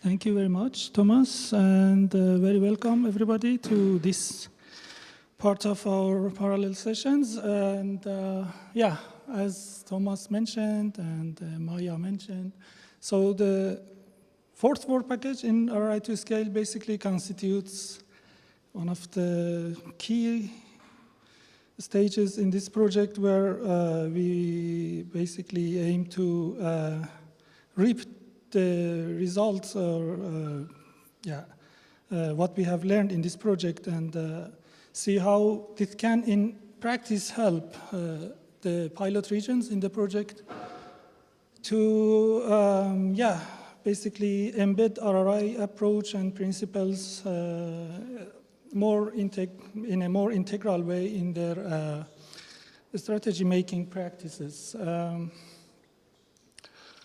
So I will give you an overview of the work package, which basically aims to define a new agenda and roadmap at the level of regional governments, and then make reflection together with the participants, the colleagues from the regional governments, on the lessons they have learned through implementing this approach in their strategy making and the policy recommendations coming from their side, who have, based on the experiences with this implementation, and also we'll wrap up with introducing two further tools which we are aiming to use in order to disseminate the results from the project. So the purpose of our work package is basically to draft some guidelines on how to integrate RRI in the regional research and innovation agendas and strategies and programs, and to enable, by designing co-creation roadmaps, enable the systemic commitment on the region's side in order to continue to progress this practice of societal engagement in the governance of innovation at the level of the regions. For this, we basically started the activities of this project, this work package, by drafting a technical report. The technical report of this work package shows to the regional partners how they basically, how the work package is conceptualized, and based on that, how the two workshops, the so-called agenda and roadmap workshops, are structured based on that conceptual framework. And so we started this drafting the technical report in April, and it was circulated in May, and then the regions started exploring the opportunities on their side to organize the workshops, the agenda and roadmap workshops. And what we kind of, I can say, a strategic decision we made at this stage was that instead of pushing the regions to, be very strict and focus on their smart city related programs or energy related programs, we let all the regions to choose the strategy making area for integration of RRI according to their concrete needs and in close connection to what they are currently dealing with. And based on that, find the relevance for the thematic areas in the focus in our project. So that made it a bit to take longer than what we expected for the regions to decide on what strategy making area they want to organize the workshops around. And as I said, we thought that this makes the project more relevant for them, so let it be. Now, since October, we are in the phase of basically organizing the workshops, and all the regions have organized at least one of their two workshops so far. And we will in a bit hear from them about their experience from organizing these workshops and what they have learned from this. Basically, as it was also shortly mentioned by Margot in the morning, Crete region decided to use a spatial plan in Crete to discuss the implementation of RRI and how the process of spatial planning can be kind of improved and made more participatory by benefiting from RRI approach. And in case of Westland, it was climate plan. In case of Galicia, it was their smart specialization strategy. And in case of OISL, it was their EFRD funding program and the tools for funding innovative projects based on this funding program. So after these agendas and roadmaps are drawn based on these workshops, we want to validate these as well through at two levels, at the level of regions and at the European level. So for the validation I mean, the validation is basically the second task in this work package. And we have foreseen three potential approaches by validating the agendas and roadmaps through engagement with wider public, I mean wider than those who participated in the workshops, or through exposing the hierarchy in their region, I mean in the organization of these regional governments, to the drafted agendas and roadmaps and to get their reflection on it. Or another method would be to expose some of the colleagues and peers in the field within or outside their organization to comment on implementability and feasibility and suitability of these drafted agendas and roadmaps. And at the European level, we aim to validate these agendas and roadmaps in Brussels next week in the second part of the final conference.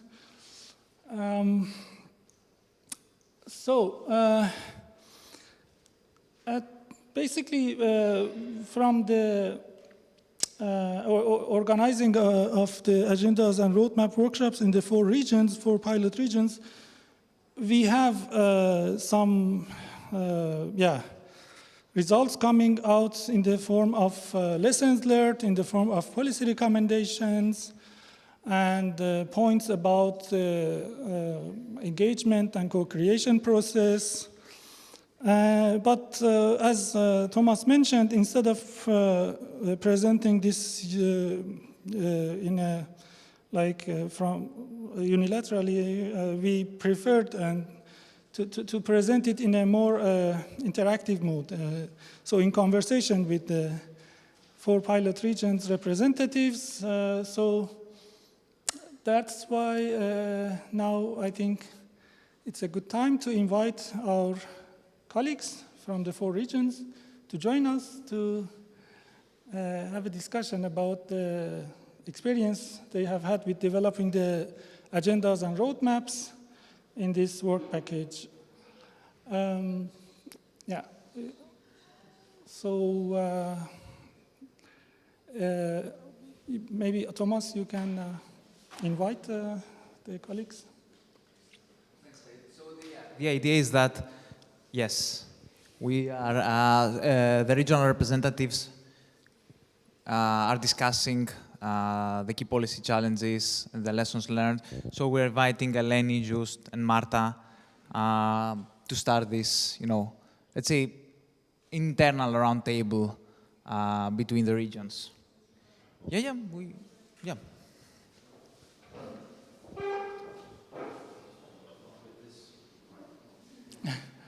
Yeah, so we can see, and the audience can see the.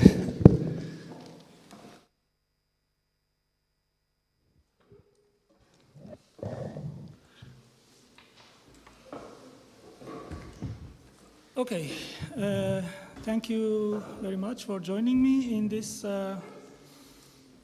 session, and we have our colleague Manuel Paris joining online from the region of Galicia in Spain.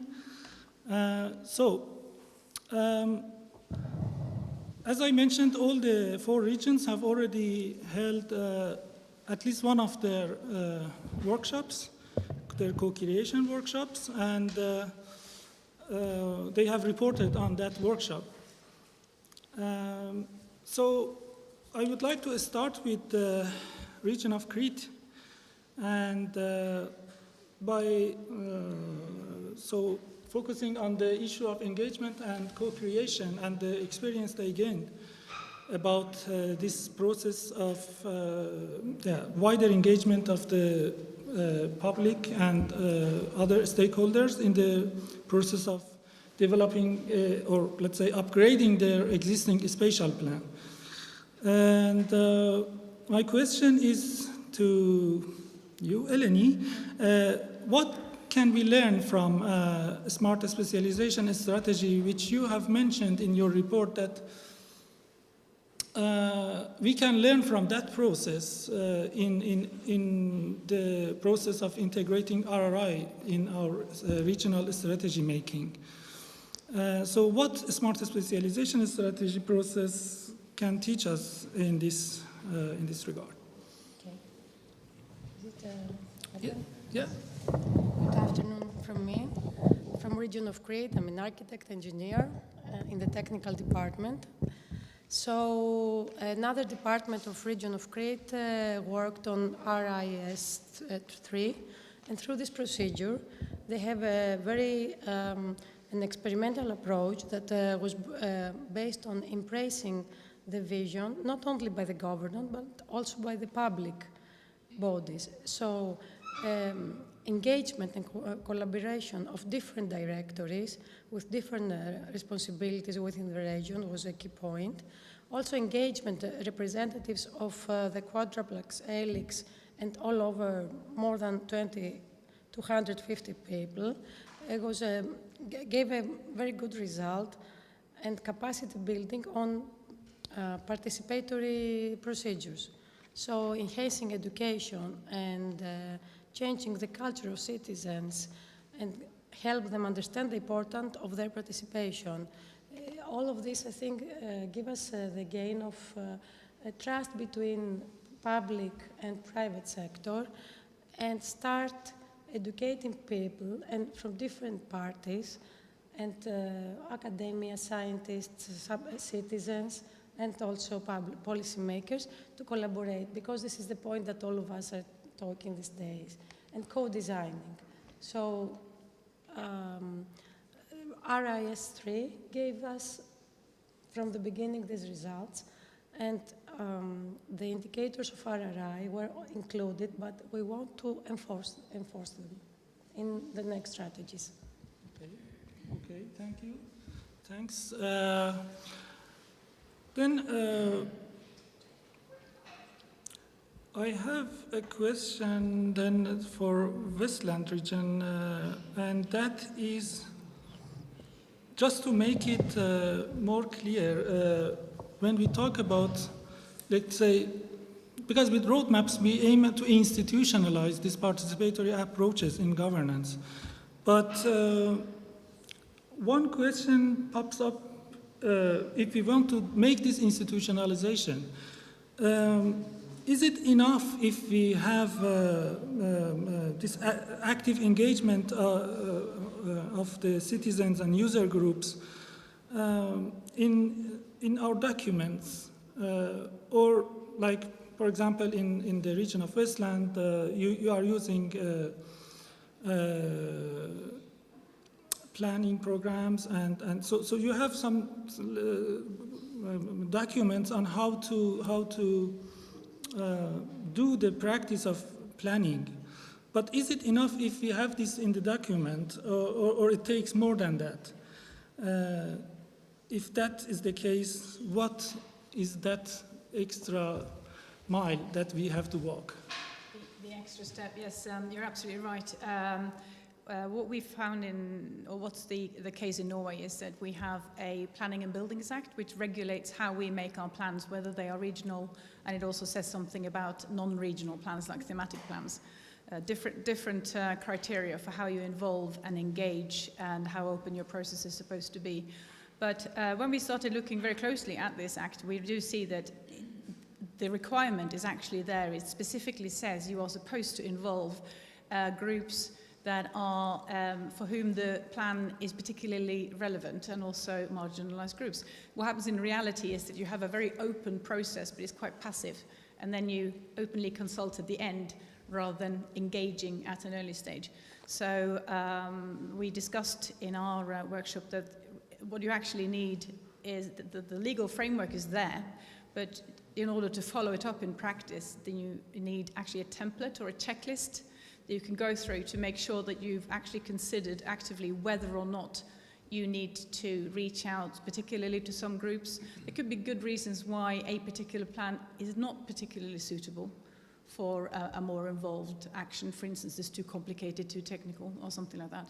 But a checklist to make sure that the administration behind the plan have seriously considered how to best go forward. Would something as simple as that would actually make a really big difference. And a template to make sure that you follow more or less the same setup. At the moment, all of our plans look different, which is difficult for anyone to deal with. Thanks. Yeah, so a checklist, kind of a tool to show that all these statements in the regulations are well and actively considered in the planning process, and it's not just a kind of formality. Copy and paste. Copy and yeah. Okay, and then I would like to proceed with asking the next question from the region of RRI2SCALE and Joost, who represents the region here. So your experience based on the workshops and the practices you have had with these participatory methods has brought you to the point that you consider the citizen engagement as basically as a form of external validation of your strategies and plans. So one question comes to mind is that, so how are you in practice implementing this approach? That, are you externally validating all your strategies or some of your strategies by engaging the citizens or some representatives of the citizens or those who can voice their concerns? So how do you do this external validation? I have to explain from which perspective I'm dealing with this question. We joined the project consortium because of the distance between citizens' involvement or societal groups and the practical work out of innovation support programs. Because innovation is for 99% a joint activity of people who have the knowledge to do something and the people who are willing to invest in it. And most of those investors are businesses. And they want to have new products, new processes, new materials, new business models, whatever. And for that, the European Union has this European Fund for Regional Developments, which is the EFRD. And the EFRD is the main financing mechanism for SMEs pursuing innovation. Now, then the second thing is this whole project, RRI2SCALE, was about responsible innovation. So what is then responsible from the perspective of citizens or the society on the specific part of innovation? To our opinion, the biggest challenge to be found out in the last 2 years was how can we redirect, or how can we do something practical in the regulation of this operational program, this EFRD program, to stimulate more societal-based innovation.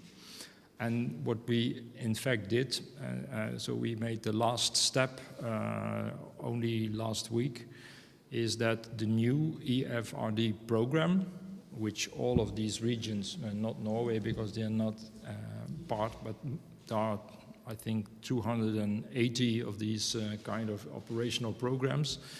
And what we did is we introduced an extra criterion next to the quality of the innovation program out of itself. Is there a feasible business case?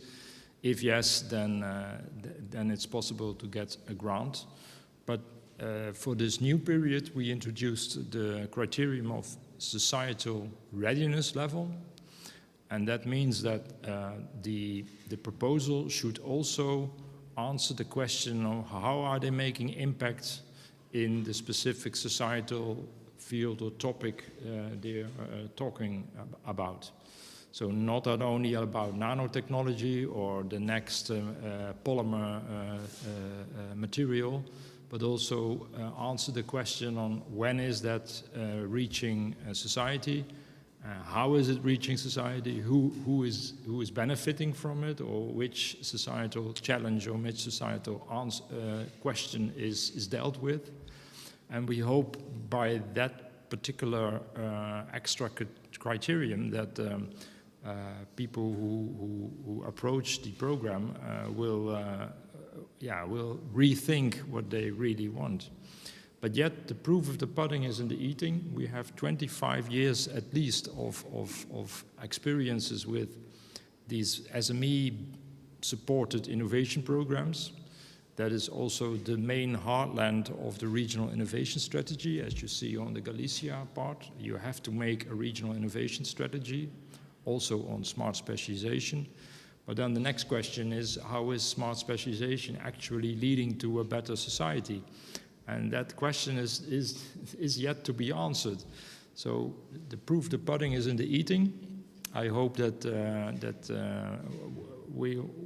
the first round that we skip all the proposals, that everybody gets awake, and then we hope we will have better or more mission-oriented projects.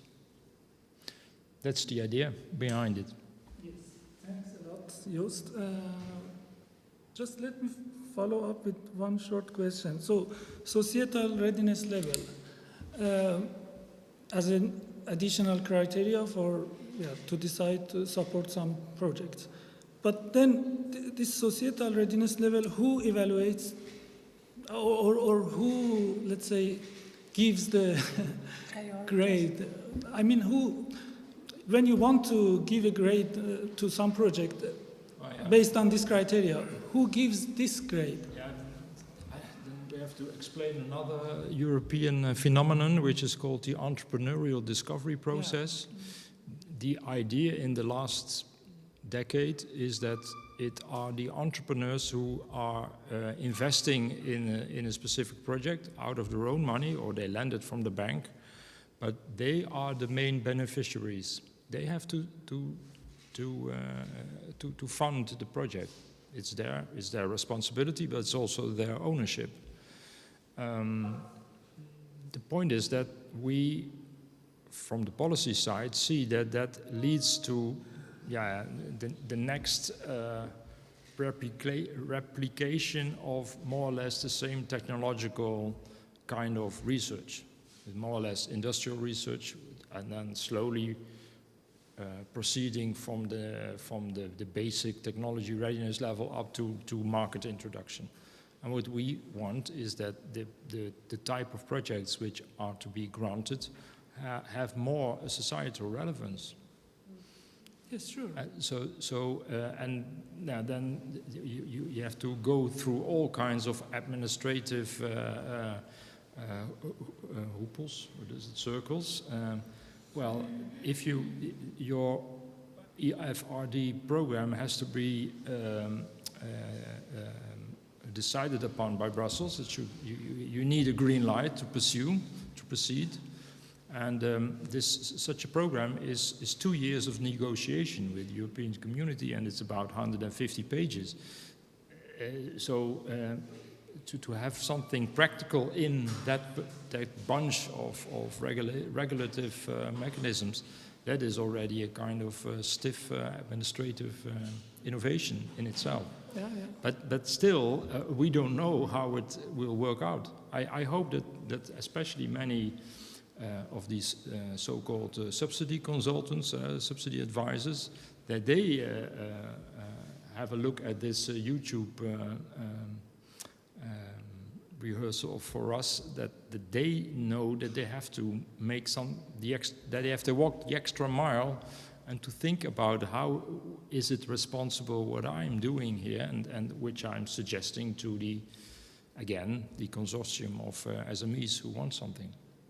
Yeah. But I'm pretty skeptical, as you may hear. I first want to see the first round of of proposals. We have an external quality committee for that, so there are people who are very experienced in a certain technological or business field, and they gave marks 1 to 10 to proposals, and everything above 8 is granted, and so the level is already quite high. And the amount of money coming from Brussels is decreasing because it's going to the least development regions. So yeah, it's a stiff competition. That also. No, but I think it's really, and I like it. I mean, it's an excellent example of governance change if, like, introducing such additional criteria. So when we talk about governance change based on RRI, this is really a very, very inspiring and good example. Of course, we shall see how it will be implemented. And like I was curious, when we are scoring this societal readiness level, will we have input from the civil society, to make this scoring? But in any case, I mean, I think it's an excellent example of governance change, and what we mean by governance change in this project. I think René wanted to ask. Oh, I think that would not be a huge.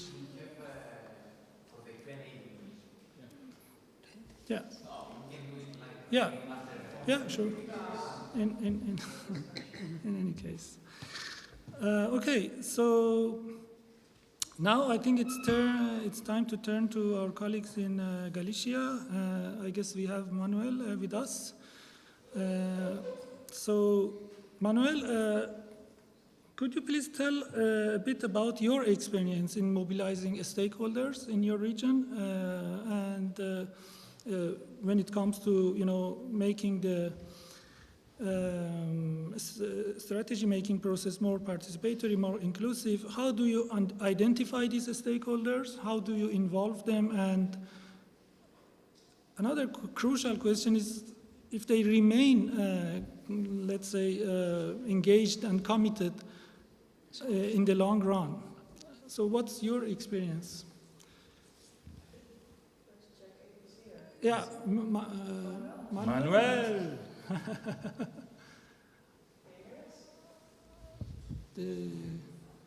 Pronto.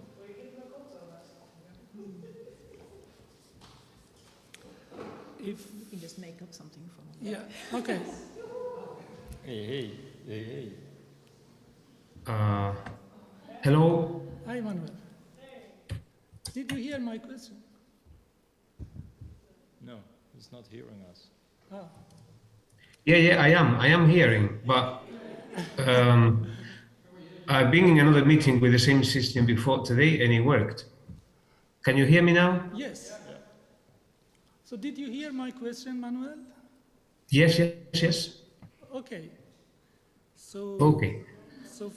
So yeah, I think it's worth mentioning that in one of the first activities in this project, we made a survey. We collected a lot of, through consultation, through questionnaires, to thousands of people in every one of our regions.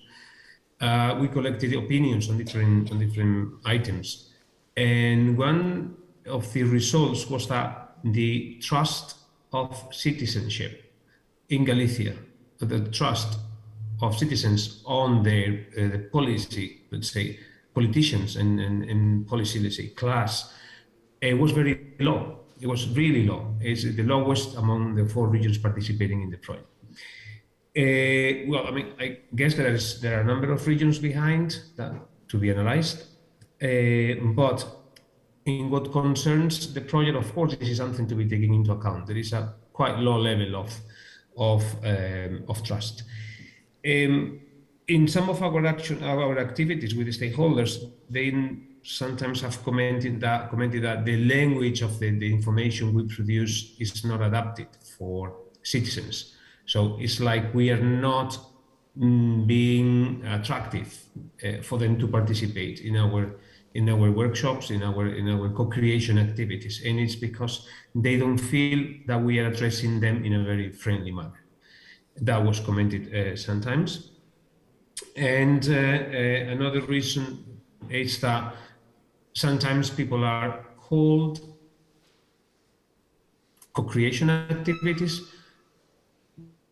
but then these activities, let's say they are initial, but then there is no easy and clear continuation of the work. It's not maintained along the time. That's important. So I think that those are some of the aspects to be improved. So about the language, of course, is something we have to solve and to analyze and see how of the actions. It's sometimes about resources. I don't know if you are listening to me or if you are still watching me. Yes. Yes. Okay. Because I'm feeling in the screen and there are some problems with the image. Yeah, we are. Yes. No, I just wanted to say, yeah, the quality is decreasing a bit, the quality of the connection.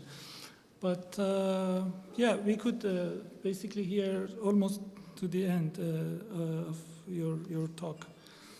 Okay, but do you want to continue? Because there was some interruption. I mean, the sign seems to be good. Yeah, I think we are losing the sign. Yeah. And the Wi-Fi and the internet connection seems to be fine, so I don't know. Okay, perhaps we can proceed to the next question, and maybe the quality of connection would enhance. Meanwhile, okay, so I want now to get back to the colleagues in Crete, and my next question then concerns the lessons you have learned based on the practices which connect to the RRI approach and the workshop you held short time ago. And that is, when we talk about this integrating RRI approach in the planning process, well, sometimes concerns are raised about the time and effectiveness of the planning process, because the more participatory approaches then need more time. And then some stakeholders can raise concerns about the effectiveness of this approach to planning and strategy making. But of course, for the advocates of RRI approach, then we have the issue of the, let's say, the danger of non-participatory planning and the fact that ignoring what RRI is promoting can lead in a situation that the strategy you have made then is not well accepted in the society and is not well implemented.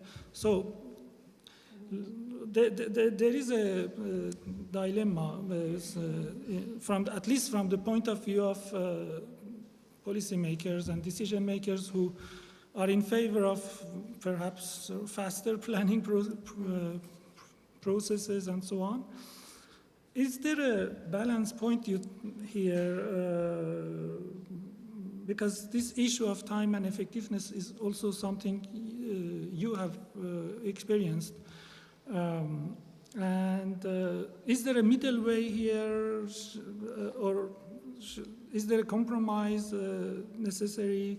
How should we reconcile these two viewpoints of staying effective and time efficient, and at the same time not losing the benefits of RRI approach? Yes, it's a really crucial matter during all the strategies that we design, because after during all the procedures, for example, in spatial planning, which lasted about 10 years, as you can understand, when you start designing a strategy, and then you need 4 or 5 years, and then reactions and go back and front, it's not effective so much. So I think the balance point is to work in 2 phases. The first phase could start from experts, scientists, public sector, which will address the social needs in an analytic and productive way, so as to avoid non-productive long-term negotiations and reaction afterwards. Because this reason, I think, and the bureaucracy is the 2 basic points that we have to correct. When this phase has been completed through consultation, which should be based on education, communication, through different levels of authorities, and I mean decentralization, which is a very basic point. Then the second phase would be balance, to gain balance between, as I said before, public and private interest and revision. So the design process will not go to be, the consultation will not be on the final version of planning, but in the, let's say, before the final one. So you will have included all the needs of the social life, of different matters of society, of scientists, of research, and then you have to gain the time and gain the effectiveness, I think, through collaboration, through education and consultation from different domains. They asked this during the workshop. We found a great interest in collaboration between different domains and different experts and different specializations, because the people are not so easy to understand. For example, I cannot understand a domain which has to do with medicine. Also, the doctor cannot understand something which has to do with engineers. So we have to find the key point to connect each other in a way that we will get the needs in the very first stage, and then design and go back by trust and not reactions without a reason. I don't know if you understand the point that all the people want. And also the procedures and legislation and making easier the bureaucracy conditions, I think would give better effects in the future. Sure. That's I think, a very illustrative explanation.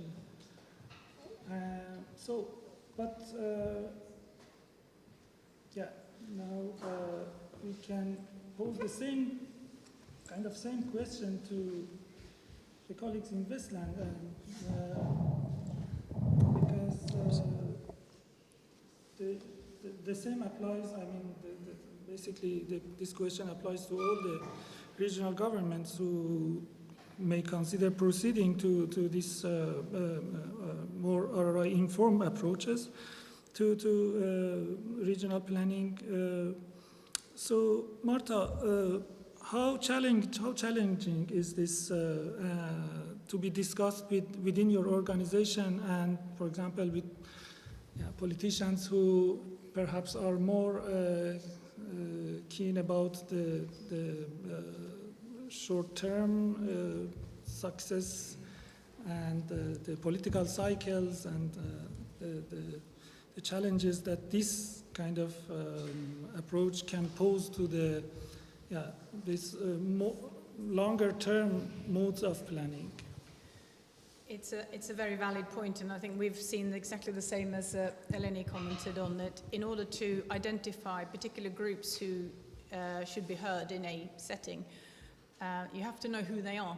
So that's finding out who are these groups who should be heard and how do we find them is the thing that makes it a longer period, and also then probably needs more money for the process, because we don't necessarily have those skills in-house in how to engage people and encourage that kind of debate. So that could prolong an already long process in planning. Politicians, of course, are very keen to be seen to be acting and producing results, and particularly now in the current climate with the climate change, our example this recently was the regional plan on renewable energy, which is of course a very, very important topic, and the politicians are super keen to push that forward as much as possible. So in that instance, there wasn't any time left to go out and reach for new groups, user groups. So that's definitely a challenge. You could also argue that in that particular case, perhaps that didn't really matter that much, because renewable energies is a really difficult topic to go and ask people, what do you think should be Vestland's key renewable source in 5 or 10 years? You know, it's a complex issue. But I don't have an answer, I'm afraid, to how do we fix this. I think it just has to be higher on the agenda each time to, and also maybe being able to show exactly what's in it for them. You know, what do you benefit from doing that extra step? Why should you do this? And I can imagine that maybe a very short answer to that is less argument in the media later, which, you know, tends to happen. Not in my backyard. Etc. People do tend to get engaged once it's a little bit too late. Yes, and you mentioning the issue, the case of renewable energy and the concerns like not in my backyard and things like that. We have perhaps, I don't know if we can call it a success story from RRI2SCALE about how they dealt with this issue of to compensate for the negative spatial or let's say environmental effects by making it necessary to have have ownership of for example, solar parks or wind parks. By the citizens or the communes, perhaps. Was it a success story? It's another kind of societal bargain. There is fierce resistance against especially windmills, large windmills, 300 meters, with shadow, with noise, low noise, rumbling or something like that. But a windmill has makes profit, especially in these difficult energy times, of 100,000 euros a year. So if you have the money to invest in a windmill, a large windmill, then you did a good investment. The point is that we try to overcome the not in my backyard resistance, and that resistance is fierce because in the Netherlands it's so densely populated that we have very harsh, it's very difficult to change something in the environment. So the spatial plan, which is made by the regional government, is quite, it's stable over, well, 10 to 15 years. And it's difficult to get something into it, either by, for example, for new factories or for new housing blocks or whatever.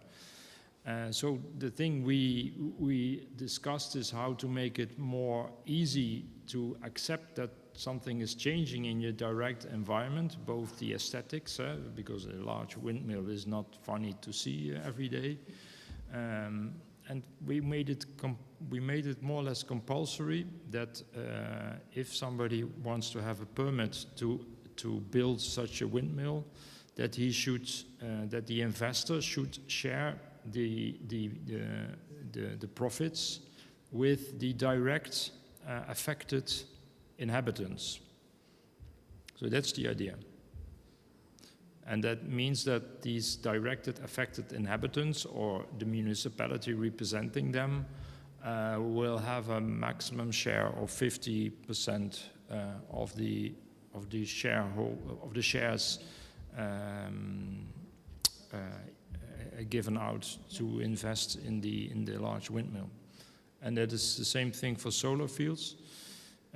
Yeah, the stupid thing is that, like Mr. Michael Janovar said this morning, we miss the electricity cables and the mid stations now to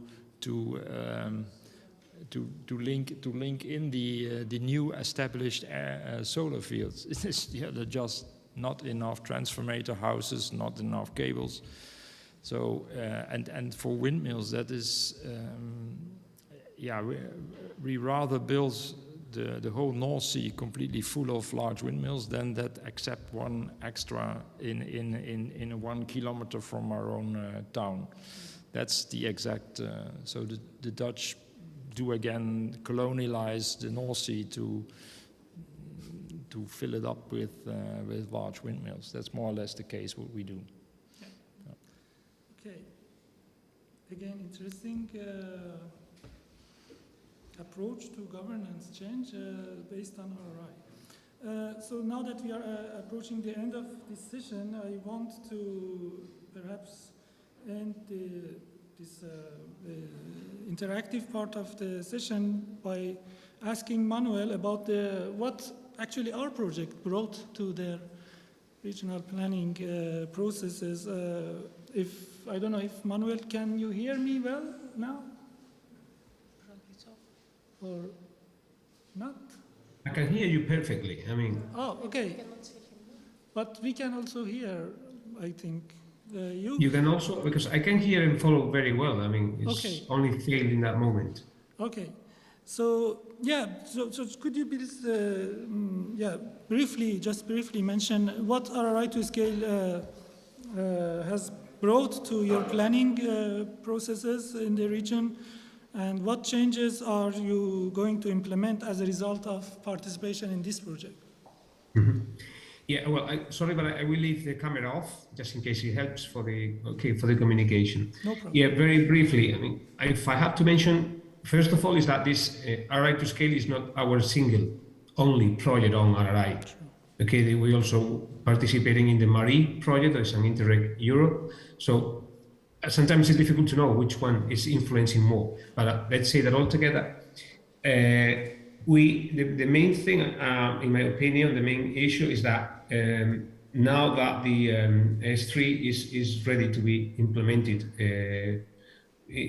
by the beginning of next year, there is a specific task force with members of all the regional ministries in participating in it, and they are responsible for not just for coordinating the implementation, but mainly for monitoring the implementation and provide always with solutions or different mechanisms to improve the S3 impact.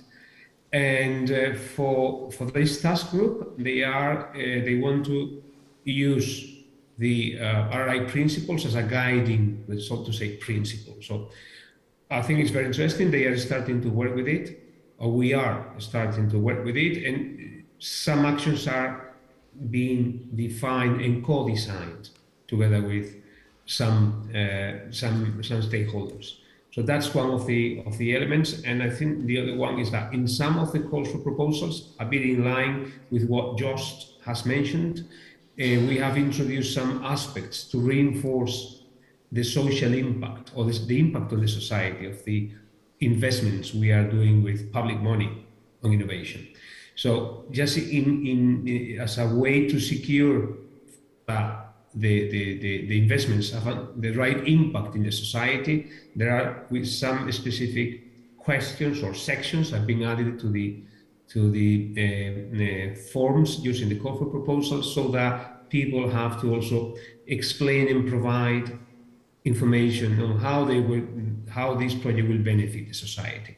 And we also invite them to add activities, let's say not core innovation activities, but other actions that will help exactly improve or enhance, increase the impact of that project, that specific project in the society. I think these are the main two results that I would like to mention. Okay, that sounds actually Yeah, I think we should be a bit proud of the impact we are together with your previous experience with RRI in the MARI project. You are having, so you are including it as a criteria for RIS3 or a guide, let's say guideline for the RIS3 planning process. With that, I want to conclude this interactive part of the session and thank you all for helping me and expressing your experience with the workshops and with the whole concept of RRI in the regional governance. Thank you again. And please give a hand to our regional partners. Thank you.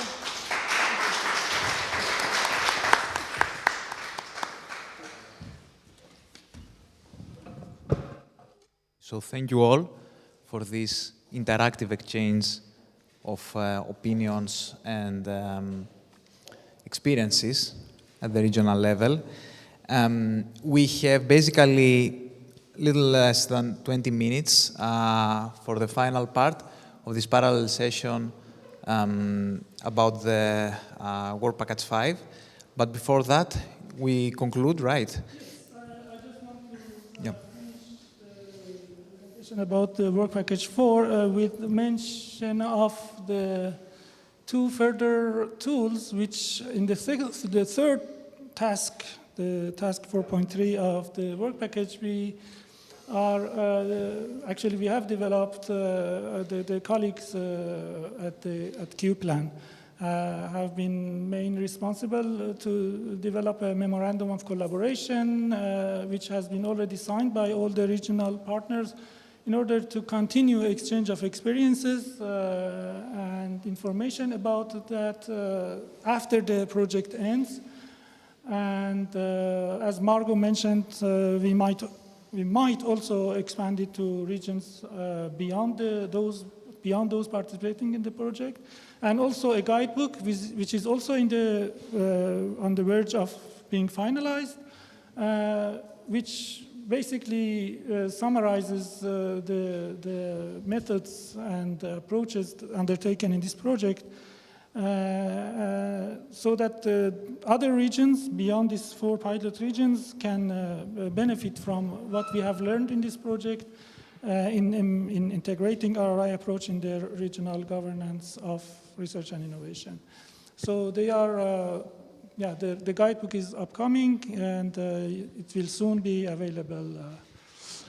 Thank you very much, and Just a comment on the guidebook. We know that Q-Plan wants to visualize it, so they are developing in the form of a booklet, so that it is as friendly as possible to regions outside the RRI2SCALE project that wants to replicate our, the methodology, but for them, these concepts might be complicating. Indeed. So we will have 2 versions of the guidebook: more extensive version and more, let's say, user-friendly, shorter version.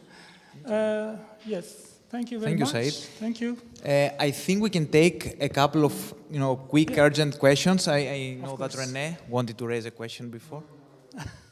Okay.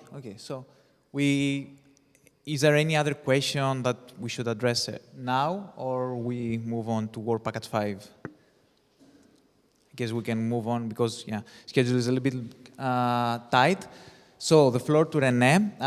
Mapping pillar, the final pillar of RRI2SCALE project. It's the horizontal part spanning the whole duration of the project.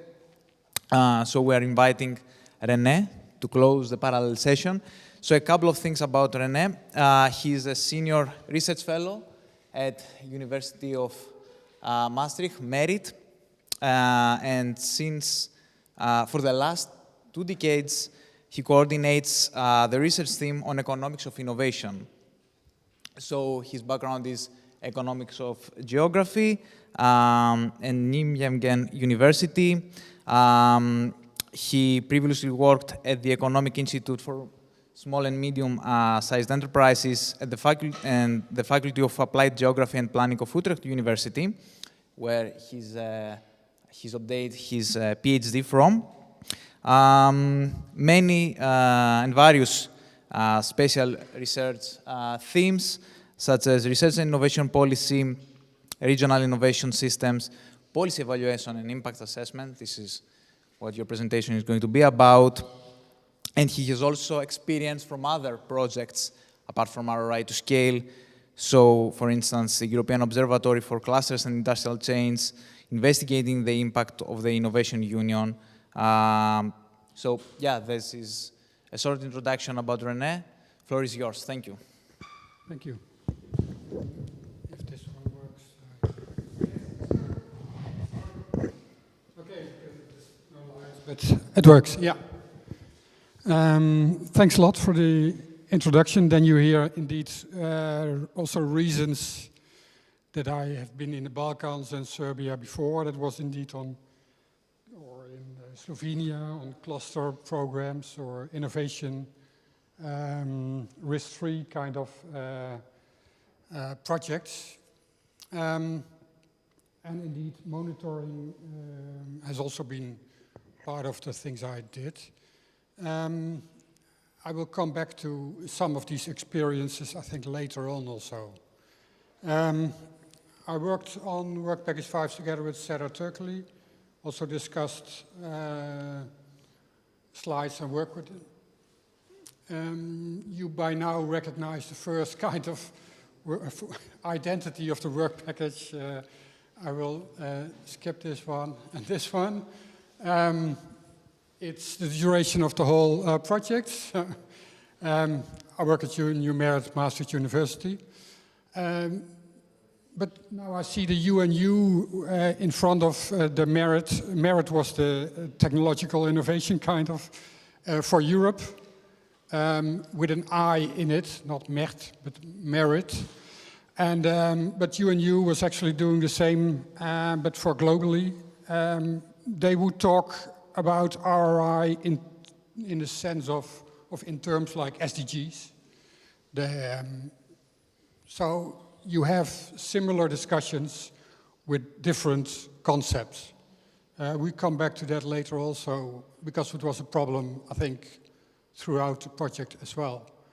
So basically objectives, insights in addressing the regional dilemmas, you heard of them before, and integrating RRI, as we just also mentioned and saw in these last activities of the Work Package 4. But our activities were to design a common framework. Monitoring throughout the project was done by, or was led by QPlan. And evaluate at the end is a task we are actually at the beginning of doing that. And this meeting is actually also, I think, part of evaluating what we have done in our project. You saw that, or you see that, well, task 5.2 should have extended in month 32, but it's actually the final results we are getting, I think, in the coming weeks. And in the coming weeks, we also have to do this task 5.3, do a synthesis and assess outcomes and perception change, etc. So we have indeed to speed up, and not only through the slides, but also through work packages and lesson learning. But a step back in task 5.1, I took this slide from an earlier when we presented something on 5.1 on the framework, and we also exchanged it with people from the group that you see. Tjitske Holtrop was also here today. She had this group online with all these SWOF projects, the SWOF 14 projects. And we discussed monitoring and evaluation, what kind of framework to use. And one thing that we used, for instance, of them is what that Tjitske mentioned in the beginning, that they made out of a few SWOS 14 projects to collect all their information into one self-assessment questionnaire. And that was actually what we also used as an input for our framework. And yeah, I think it was useful to be in that group, exchanging lessons with other SWOS projects.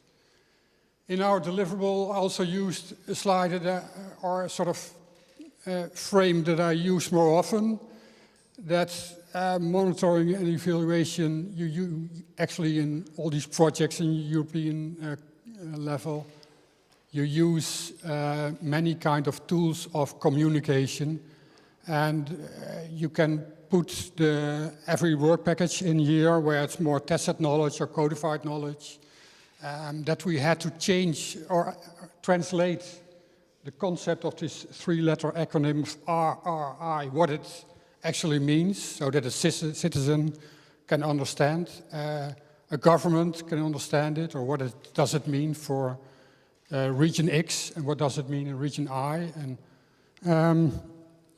but there are all kinds of things to monitor, for instance, with citizens. We had a survey, it's a kind of monitoring of what citizens need. We don't do it at the end to ask them again, so did it improve during our 3 years of RRI2SCALE, but some you can ask again, like the people we had at the table, how did it change during the project? What were the results, the benefits of having being part of this project? But what's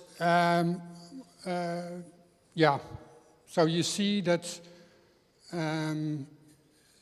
tacit knowledge is important in all these monitoring and activities, and that is not only indicator work, that it's codified for all regions, all stakeholders in a similar way.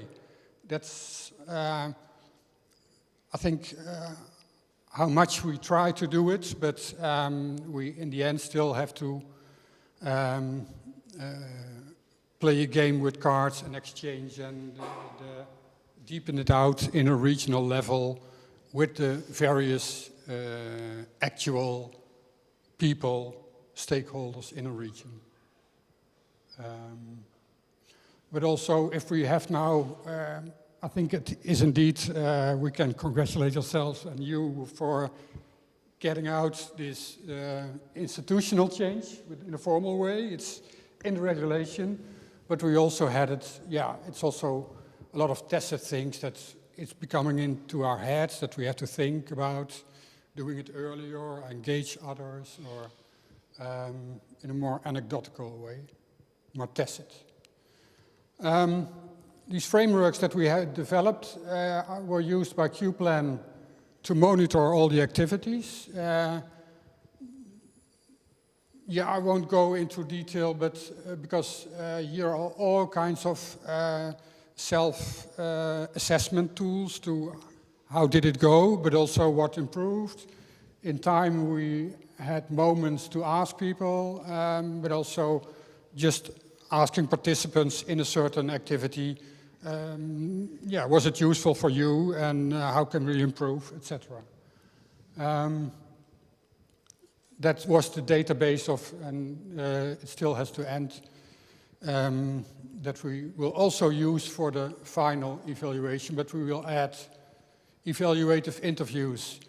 As Tjitske mentioned, talking with all these other SWOF groups, we gradually became more aware that we indeed need, actually I would have liked to have a sort of focus group with people, I don't know, 6 people in the region, and discussing what, at the end, what did we learn, what was, how did we start, and what's the future.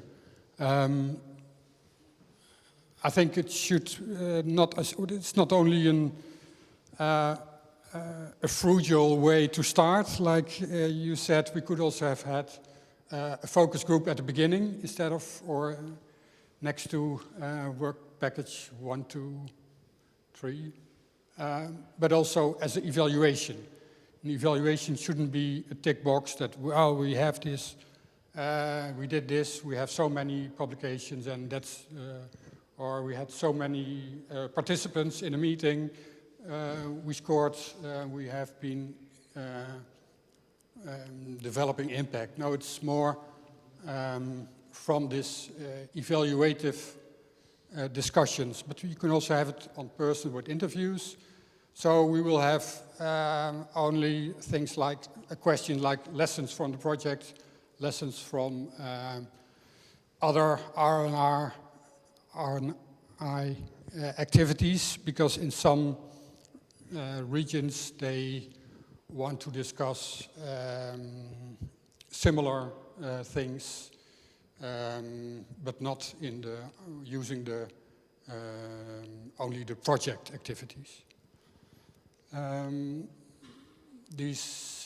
What we started doing also is looking at all the deliverables. Two key concepts throughout the project were dilemmas. Through all the deliverables, okay, how did these dilemmas evolve? And actually it's quite, there had been so many dilemmas, and I think people leading all the other work packages also said, oh, now it's this dilemma, that the dilemmas change, and it's actually, yeah, like this morning, René Schoenberger also said, getting into the what's the real the societal needs are in a region. That's a big question, and you cannot start with given things, or maybe the mega trends is not the way to come to a regional need. Yeah, we will at least go through all the deliverables and place the work package 2 activities also in that, and then the second thing of integrating, embedding RRI into the regional planning and addressing regional dilemmas, that's of the later work packages. And then add that with the interviews, because these should lead to 4 reports on the monitoring and evaluation RRI and RRI2SCALE on what we have learned from the activities and how in the future they will be used. So more important key results, I think, and findings.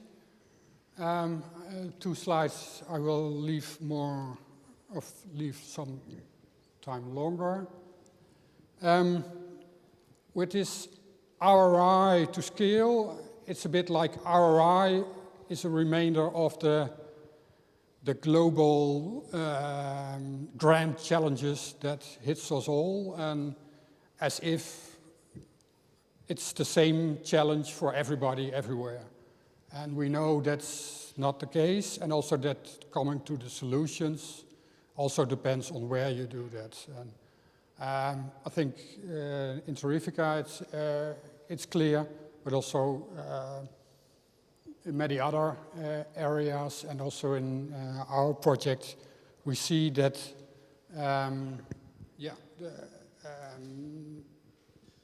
it depends on the region and what the regions can do and how they develop a strategy and have reasons to do it, that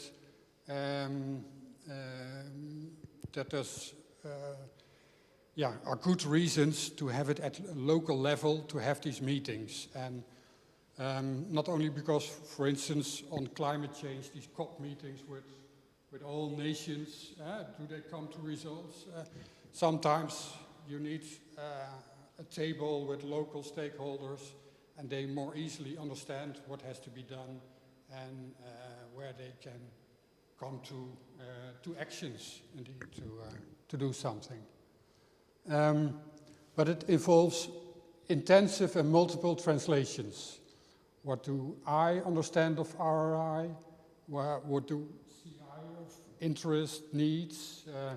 And that's, I think, the whole monitoring and evaluation community with its SWOFs really was on that it is underestimated the need for these translations and the difficulty of codifying all this into a list of indicators. So more qualitative evaluations, more using narratives, or so that people understand. Not only using videos was one work package, you see, to get the message across or to get people outside. So regions differ in a lot of things, not only in terms of RRI, dilemmas.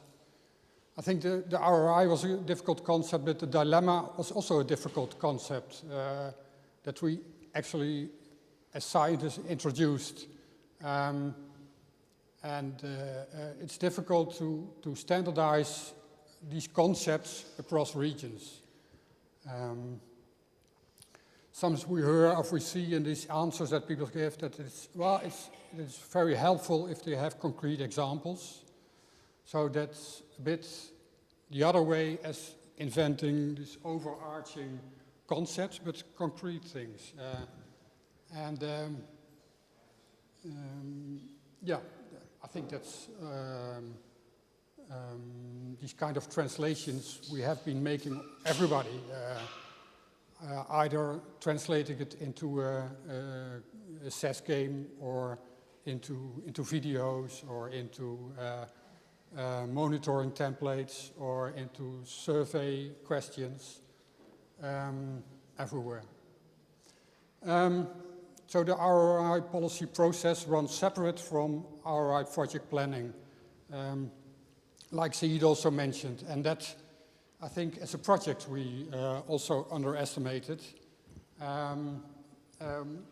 I think it's also one of the reasons why integrating RRI within the project, actually at the proposal, when the proposal was written, but also in the first meeting, for instance, the regional partners did not feel heard at the start, so applying the RRI principles in an early stage is also within an EU project necessary. So scientists have mostly been working, or researchers, on the proposal, and then at a later stage, and now we have some regions that will benefit from it. But actually, if we would have listened in the first meetings more to their, recommendations to have a focus group, I think it's a crucial way a practical way to add to all the things that we have done, and to build in RRI principles and to be flexible, evaluative, and with different stakeholders communicate the things that are at the table is still difficult and not always comes easily.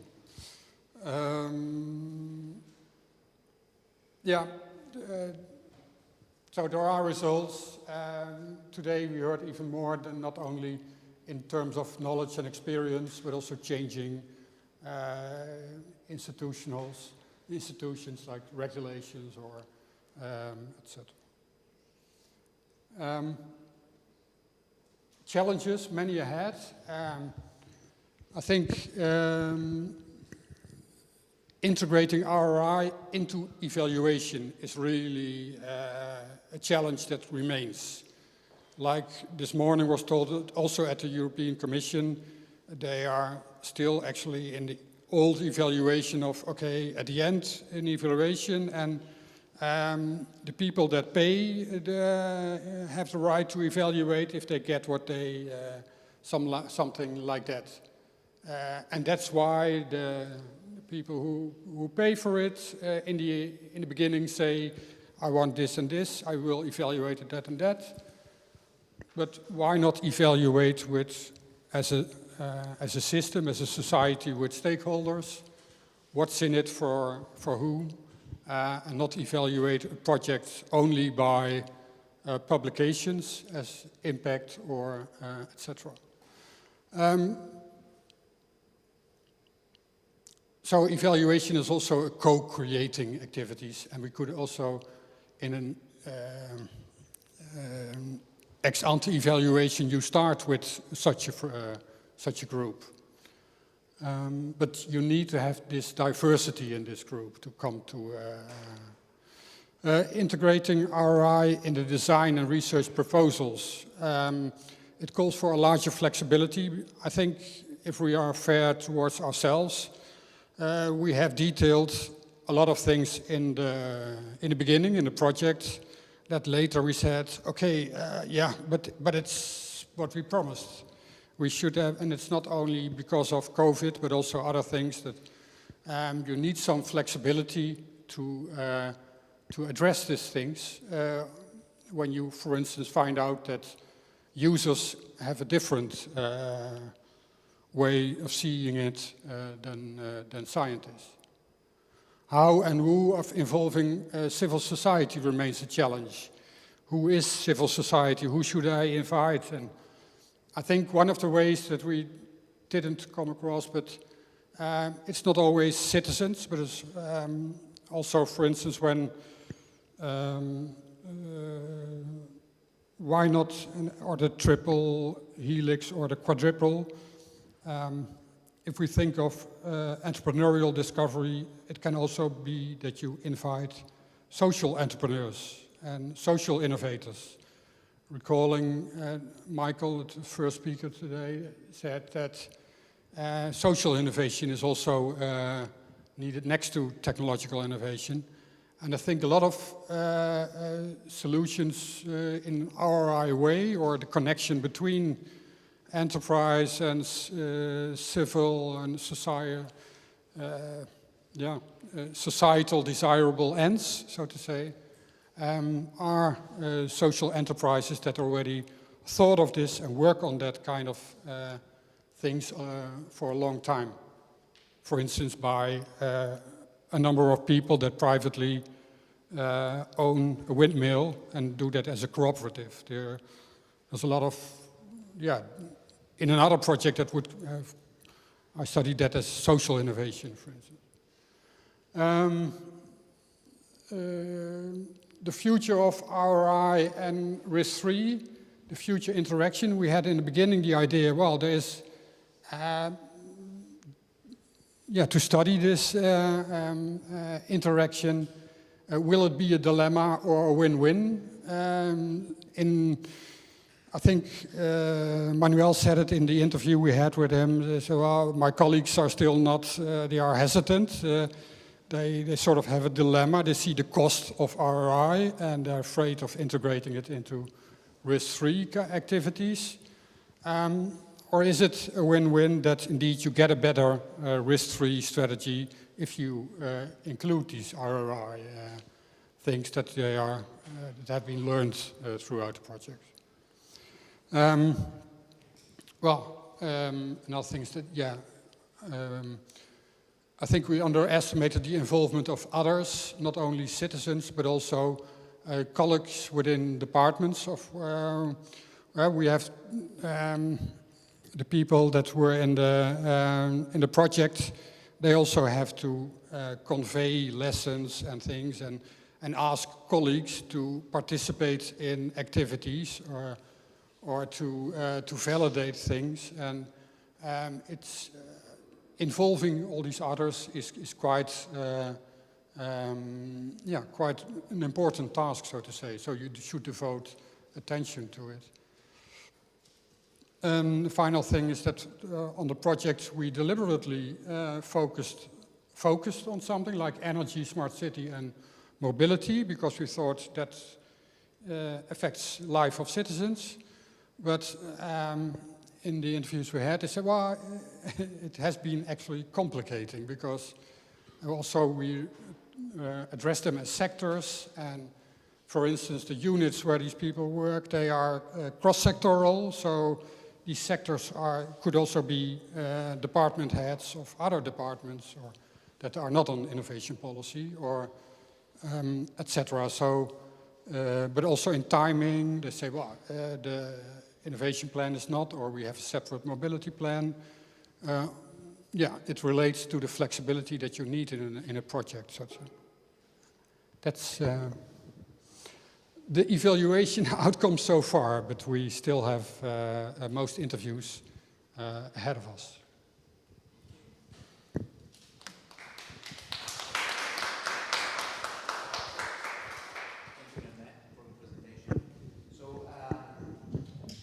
Just because it is natural. I mean, we had a lot of things to discuss. We're a little bit out of schedule. So what we can do is have the final break now. And we're regrouping 4:15 downstairs main hall for the common closing, where we can discuss we can address all the questions that we might have at the final session. Okay, so thanks again for being with us. That's the end of the parallel session, and we are resuming in, well, let's say 20 minutes backstairs, okay?